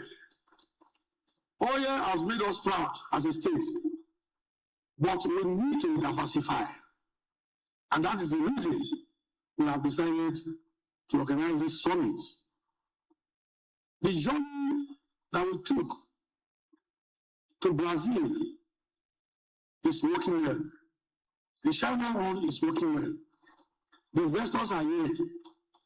And it is my belief that at the end of this summit, the other state will smile and will be able to do things, do the needful by the grace of God.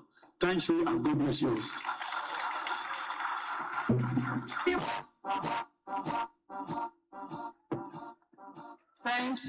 Thank you so much. Thank you for that wonderful introduction and welcome, much more than I deserve. I just want to alert you that as the keynote speaker, my speech is 20 minutes. So you'll be ready. I was given that time. Your Excellency, Mr. Vice President, Senator Kashim Shettima, GCON, thank you for being here, for taking the time to come to Delta State. Your Excellency, Right Honorable Elder, I always wonder when I see that, because you're younger. Sheriff Oborewori, the governor, executive governor of Delta State, one of my really favorite people because he's action-oriented. Your Excellency, Professor Chukwuma Charles Soludo, so nice to see you here. Your Excellency, Samonde Onyeme, Deputy Governor, Delta State. Your Excellency, Senator Dr. Ifeanyi Okowa, immediate past Governor of Delta State, good to see you. Distinguished senators and members of the House of Reps, honorable ministers, especially the Minister of Finance, very nice to see you, one of my successors. Honorable commissioners of Delta State, the Secretary to the State Government, the Chairman of the occasion, Engineer Austin Avuru, very nice of you to do this. And our royal fathers, very nice to see all of you. I think just give me half a minute to recognize one special royal father, who is my own younger brother, His Majesty, the Obi of Ogwashupu, Obi Ifechukwude Chukwuka Okonjo, and his Chief of Staff, my younger brother, Prince Onyema Okonjo. They came here to accompany me. Please give them a round of applause. Distinguished ladies and gentlemen, excellencies, it's always a joy to be back home in Delta State. And I brought with me one other honored Deltan. His name is Dr. Bright Okogu from Abraka, the former Director General of the Budget of the Federation, who is now the Chief of Staff of the WTO. I'm really delighted to have this opportunity to contribute to this conversation about realizing the development ambitions of Deltans. But as I rejoice with you, Your Excellency, I have to be very careful because you said I'm an export. So I've been exported to the WTO, but I was exported to Abia State first. And I have to acknowledge my husbands, because when they hear you, maybe Governor Alex Oti will lock me out of Abia State and I won't be able to go home. So I also want to salute my husbands in Abia State. I thank His Excellency the Governor of Delta State and the organizers of this summit for this invitation. I want to congratulate you, Excellency, on the development strides that you have been taking. He and I are often in touch. He's always WhatsApping me with one thing or the other. And the reason I came is because you take action. The fund you just announced of $100 million to de-risk investment is exactly the kind of things that we need. I also want to salute the investor, the development partners, captains of industry that are here, the entrepreneurs, the women entrepreneurs in particular, and the youth. And to thank the investors, especially the ambassador of Brazil and the delegation from Brazil, Malaysia, China, and others.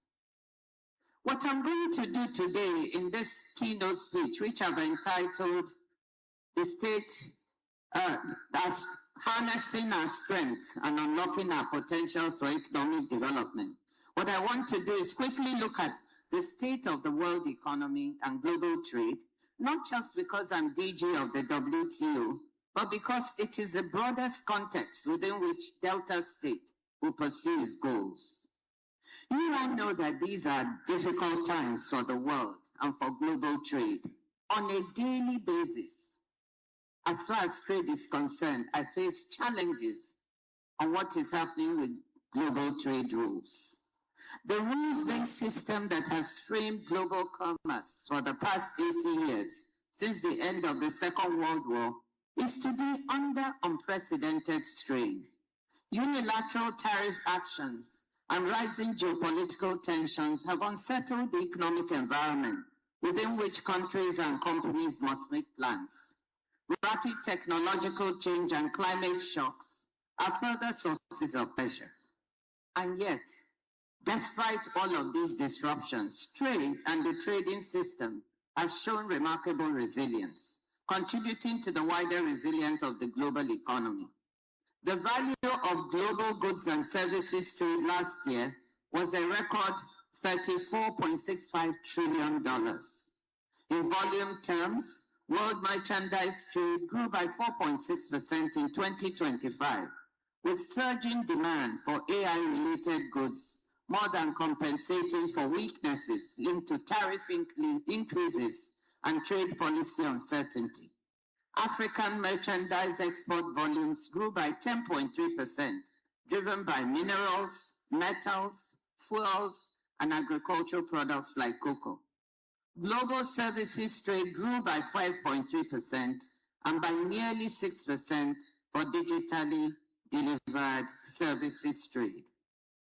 The takeaway from all of these numbers is that within the global disruption, there is a stable core, and that despite all the tough headlines that you keep seeing, there are opportunities for Delta State, for Nigeria, and for Africa. That's the case I want to make to you today. These opportunities were not available even 10 or 15 years ago. The question to me is whether we will move to seize these opportunities or whether the opportunities will go elsewhere. In recent years, particularly since the COVID-19 pandemic, it has become clear that a world economy designed for interdependence is now marked by some troubling overdependencies. Overdependence on the US for digital services and final market demand, overdependence on China for critical minerals, and the weaponization of some of these overdependencies is swelling anxiety, resentment, and a desire for diversification. And that is why the word diversification here repeated in Delta State is very appropriate and timely. The resulting push by companies and governments to reduce exposure to geopolitical and other risks by deconcentrating supply chains is an opportunity for what we at the WTO are calling re-globalization, making global value chains more resilient to shocks by attracting more investment to places like Nigeria and to Delta State that have been on the margins of the global distribution of labor. Alongside the potential for reglobalization are a related set of opportunities on the continent that it has created for itself. The African Continental Free Trade Area, with its prospect for a 1.4 billion person strong unified market, common standards, and joined up infrastructure, makes the continent a more attractive investment destination, both for companies targeting African markets and for those seeking to make Africa a base for exporting to the rest of the world. Seizing these two sets of opportunities, the desire for diversification and deconcentration of global supply chains, and the desire to seize the opportunity of the African Continental Trade Area is what we're talking about. It's at the heart of what I think Delta State should be thinking about in its growth and development strategy. Somebody said, think beyond Nigeria, think outside, and that's what we're also trying to say. I'm convinced that Delta State has the ingredients to become Nigeria's next great industrial hub. That's what I wish for it as a daughter of Delta. Standing alongside Lagos, Kano, and Port Harcourt as an engine of the national economy. The emergence of a new growth pole here in Delta State would be good for Nigeria as a whole. It would help decongest some of our economic hubs like Lagos and Kano that are becoming overcrowded.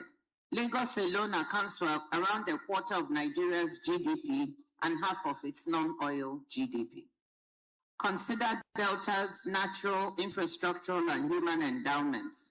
We've heard about them. Abundant natural gas, the coastline with seaports at Warri, Sapele, Bruto, and Escravos, the Itape, Ajaokuta, Warri rail line, the fertile land of Delta State, solid minerals, 49 tertiary institutions producing young people who want opportunities in the state where they grew up. On the financial front, the state also has some fiscal space.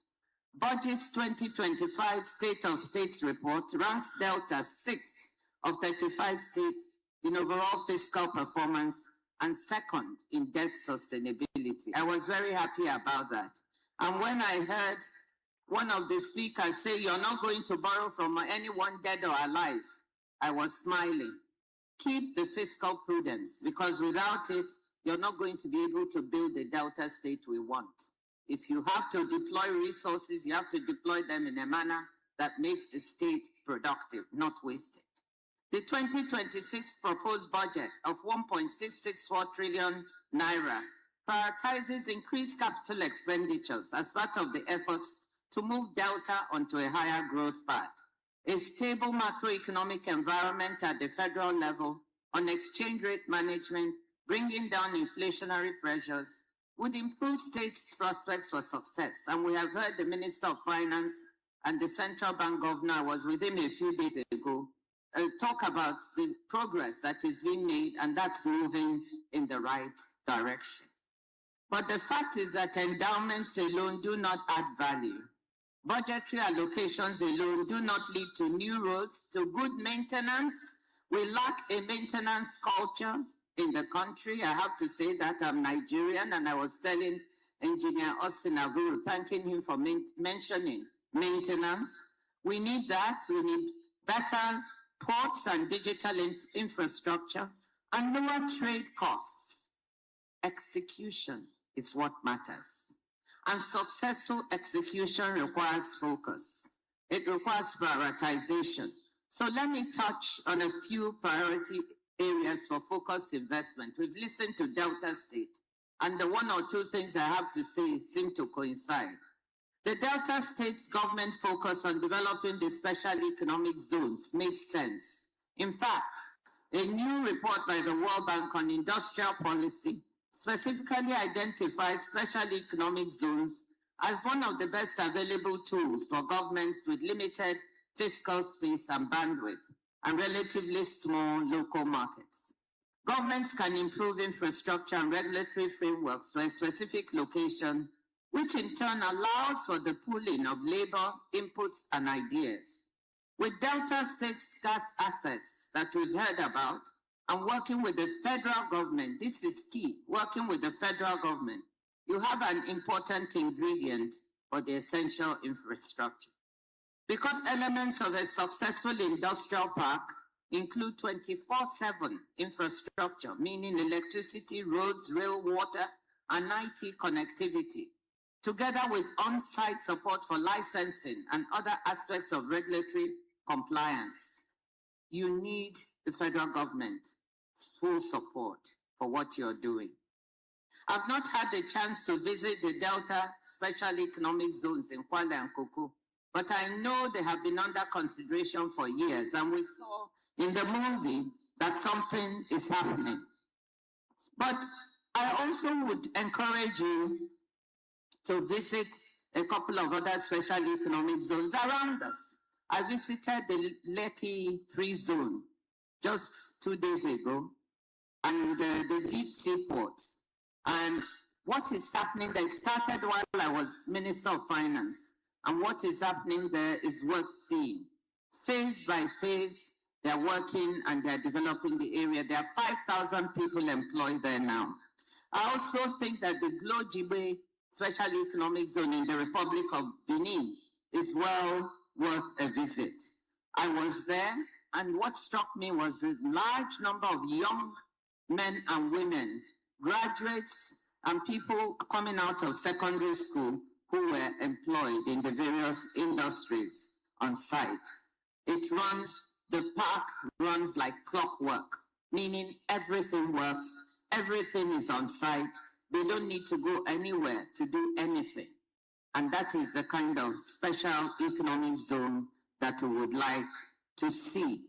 I don't know if Afreximbank is here or Arise, some of the investors there, but I think that what I saw them doing there is good testimony to what can be done elsewhere and done here, right here in Delta State. In tandem with the development of the special economic zone, another priority would be to identify a small number of value chains. Again, it was said at the beginning, areas where you have strong comparative advantage, and they are there. We've talked about agro-allied processing, but then you have listed a number of crops. Which 2 or 3 are you going to prioritize? That's my question to you. Because if we go into so many, we dissipate the amount of capital and resources we have. So I would ask you to focus on 2 or 3 that are likely to do well. And you've mentioned several of them. It's not only about the 2 or 3, but we have to go all the way from the production all the way up the value chain, ensuring standards, quality, access to finance, access to markets. This is what trade is about. It doesn't start just when you have the product. It starts even when you start to produce the product. So I strongly encourage you to identify 1 or 2, 3 crops. We have a grant now with the Nigerian government to assess our fisheries management capacity, and I hope that Delta State can become part of that. It's being managed by the Nigerian Institute for Oceanography and Marine Research, along, of course, with the Ministry of Industry, Trade, and Investment. So please find out about it and see if we can make you part of the assessment for the potential for your marine fisheries. In addition to the fisheries, the state seaports, export terminals, and commercial centers provide a base for port services, ship repair, and marine logistics. The question is, what investment is needed in these ports or marine services to enable Delta State to take better advantage of this natural endowment? So this is the kind of development that would make for very good jobs for our young people. Turn Delta State into a marine logistics hub. So that's the other request I have for you. Turn it into a marine logistics and ship repair hub. And finally, the third area is in oil and gas. Yes, we've spoken about this. That's what the state is known for. And what we've heard Even in the oil and gas, we've got work to do. We've got to improve pipeline connectivity. You have to work with the federal government to get gas to these other areas. If you make the special economic zones, the gas has to be piped there so it can actually work. You have people who want to generate power for the state, but if they don't get the gas, they will not be able to do that. You want to develop a solid minerals industry, and we've got what it takes in silica, kaolin, and other things, but they all need the gas to be properly piped to where it's needed. And finally, on digital infrastructure and AI, we haven't spoken much about that, but this is where the world is going. The world trade itself is going digital. So in all the developments you do here, I want to strongly encourage you that connectivity to take advantage of the digital economy is essential. I would like you to also see how that can be prioritized. Our young people are all on the internet. Our women are trading digitally, but they need the connectivity to make all of this work. So, ladies and gentlemen, excellencies, I've sketched out the opportunities awaiting the Delta State, and they're rather exciting. What you have to decide now is how to deploy your capital, taking care of the gold in our backyard, of starting the years of hard work needed to deliver on our people's hopes and aspirations for better lives, on demonstrating that Delta can and will compete for investment and become the industrial hub for Nigeria that I want it to be. Delta can and will transform itself from a resource-rich state to a diversified, inclusive, and resilient sub-national economy. Excellency, dear Governor, Mr. Vice President, my fellow Deltans, I just want to wish all of us perseverance and success. Thank you. Thank you very much. Let me stand on the protocols already established, but it would be proper to recognize His Excellency, the Vice President of the Federal Republic of Nigeria, Senator Kashim Shettima. It is also proper to recognize the Governor of Delta State, all the governors here present, all cabinet ministers here present, and of course, the traditional rulers and the keynote speaker, Dr. Ngozi Okonjo-Iweala. In a proper setting, there should be no other speech after the keynote speech. But because I find myself in this space, I will say only the following things, then I resume my seat. Number one, that I thought about the subject that I was told to speak about, and I've written a full-blooded paper which will be availed to you. Number two, that in many ways the speakers who have come before me have identified the critical issues that are relevant to the development of the Delta State.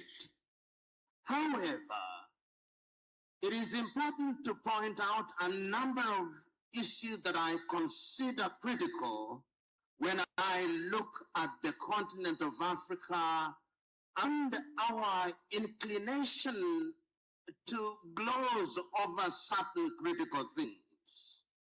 Many times, when we talk about Africa, and I say so because Delta State is a state within the Federal Republic of Nigeria, which is one of the 54 African states. We are quick to say that we are 1.4 billion. That is all very well.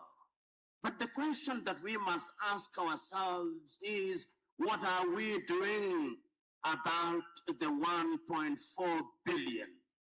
As I speak to you now, I invite you to see what is happening in Morocco and the young men and women who are running away and dying trying to go to Europe, which tells us this. There is a lot to be done in the continent. And that is what gladdens my heart, that in your own small way here in Delta, recognizing as you do that Nigeria must be built state by state, you are beginning to recognize the areas that ought to receive attention. You are recognizing that oil must be utilized. And you, Mr. Governor, did tell us that you are aware of what the Norwegians have done, that they now have a sovereign fund of nearly 3 billion or 3 trillion United States dollars. The question that you must therefore ask yourself, will you do that here in the Delta State? We have been told that when we talk about oil in Nigeria, you are the oil state in Nigeria. The question is, are you using the oil resources and comparing yourselves, not with other African countries? It is the Ugandan president who said, and I've always agreed with him, that there is the tendency in Africa to compare ourselves as dwarfs compare amongst themselves who is the taller one. Because at the end of the day, they are all dwarfs, even if one is an inch taller than the other. I want you in Delta to compare yourselves with others. Your own country or your own state has an economy larger than over 20 African countries, a GDP larger than 20 African states. The question is, with all the resources that we have, whether we are talking about agriculture, whether we are talking about minerals, whether we are talking about oil, whether we are talking about pharmaceutical sectors, whether we are talking about the blue economy, what are we doing that is in keeping with the demands of the 21st century? The world now talks about the 4th and 5th industrial revolution. The world now talks about artificial intelligence. But I always ask my fellow Africans who are quick to talk about artificial intelligence, who controls the artificial intelligence that we consume in the continent of Africa? It is not us. It could be withdrawn in the twinkling of an eye, and we go back to the dark ages. So the question is, as you are here in Delta, having identified the critical areas and the strengths that you have as a people, what will we do? The key speaker has reminded us of the Africa Continental Free Trade Area. And you know, when I look at the Continental Free Trade Area, and I look at the many writings about the Africa Continental Free Trade Area, it is not Africans who are writing. It is others. It is the Chinese. It is the Europeans. So that if you wanted an expert on Africa Continental Free Trade Area, you don't look to Africa. And that is tragic, Honorable Governor. It is equally tragic that in our interpretation and understanding of who an investor is in the continent of Africa, we still don't think that fellow Africans are investors. We think, and allow me to be blunt, that our investors must be Malaysians. We think that our investors must be Brazilians. We think that our investors must be Chinese. That is not the case. And I'm saying this because in the year 2018, I and others started something called the Pan-African Investment Movement. We have now visited 6 countries and we have told heads of state that even Africans with 100,000 each $100,000 each, putting the money together, are investors.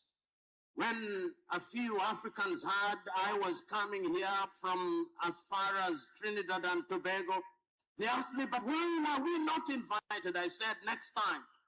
Because next time, Honorable Governor, I want to see Kenyans here. I want to see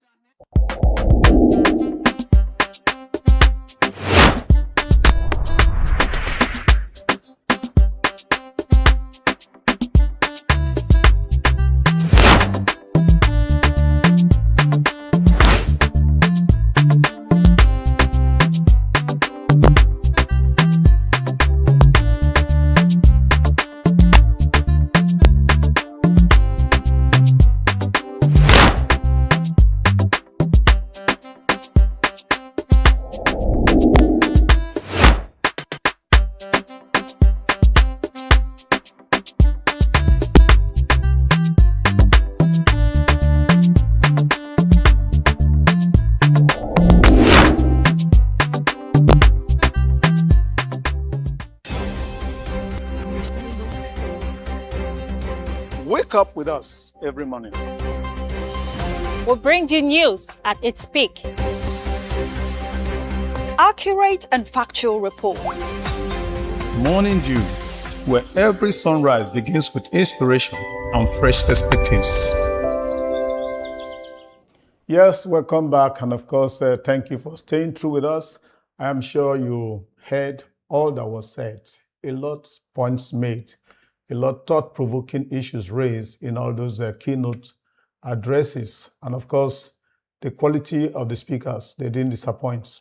As time goes on, of course, we may have cause to revisit those because we need to hear again and again and be prompted to action. That's our program for today. But before we go, I would like to hear from Success. What has been your take into this program?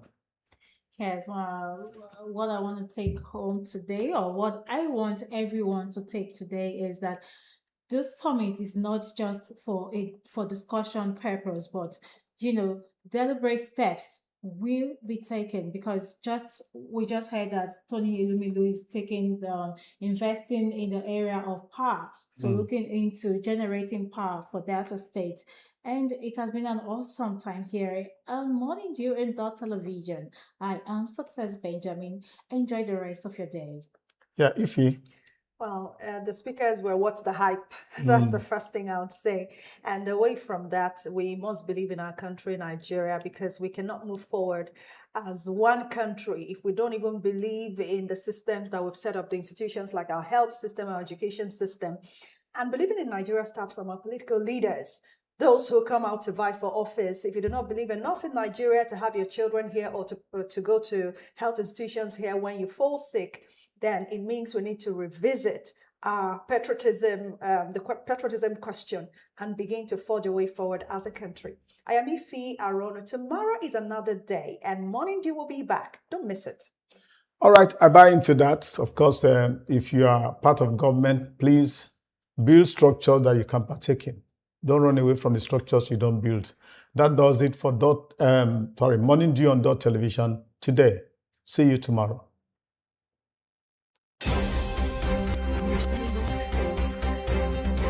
Wake up with us every morning. We'll bring you news at its peak. Accurate and factual report. Morning Dew, where every sunrise begins with inspiration and fresh perspectives.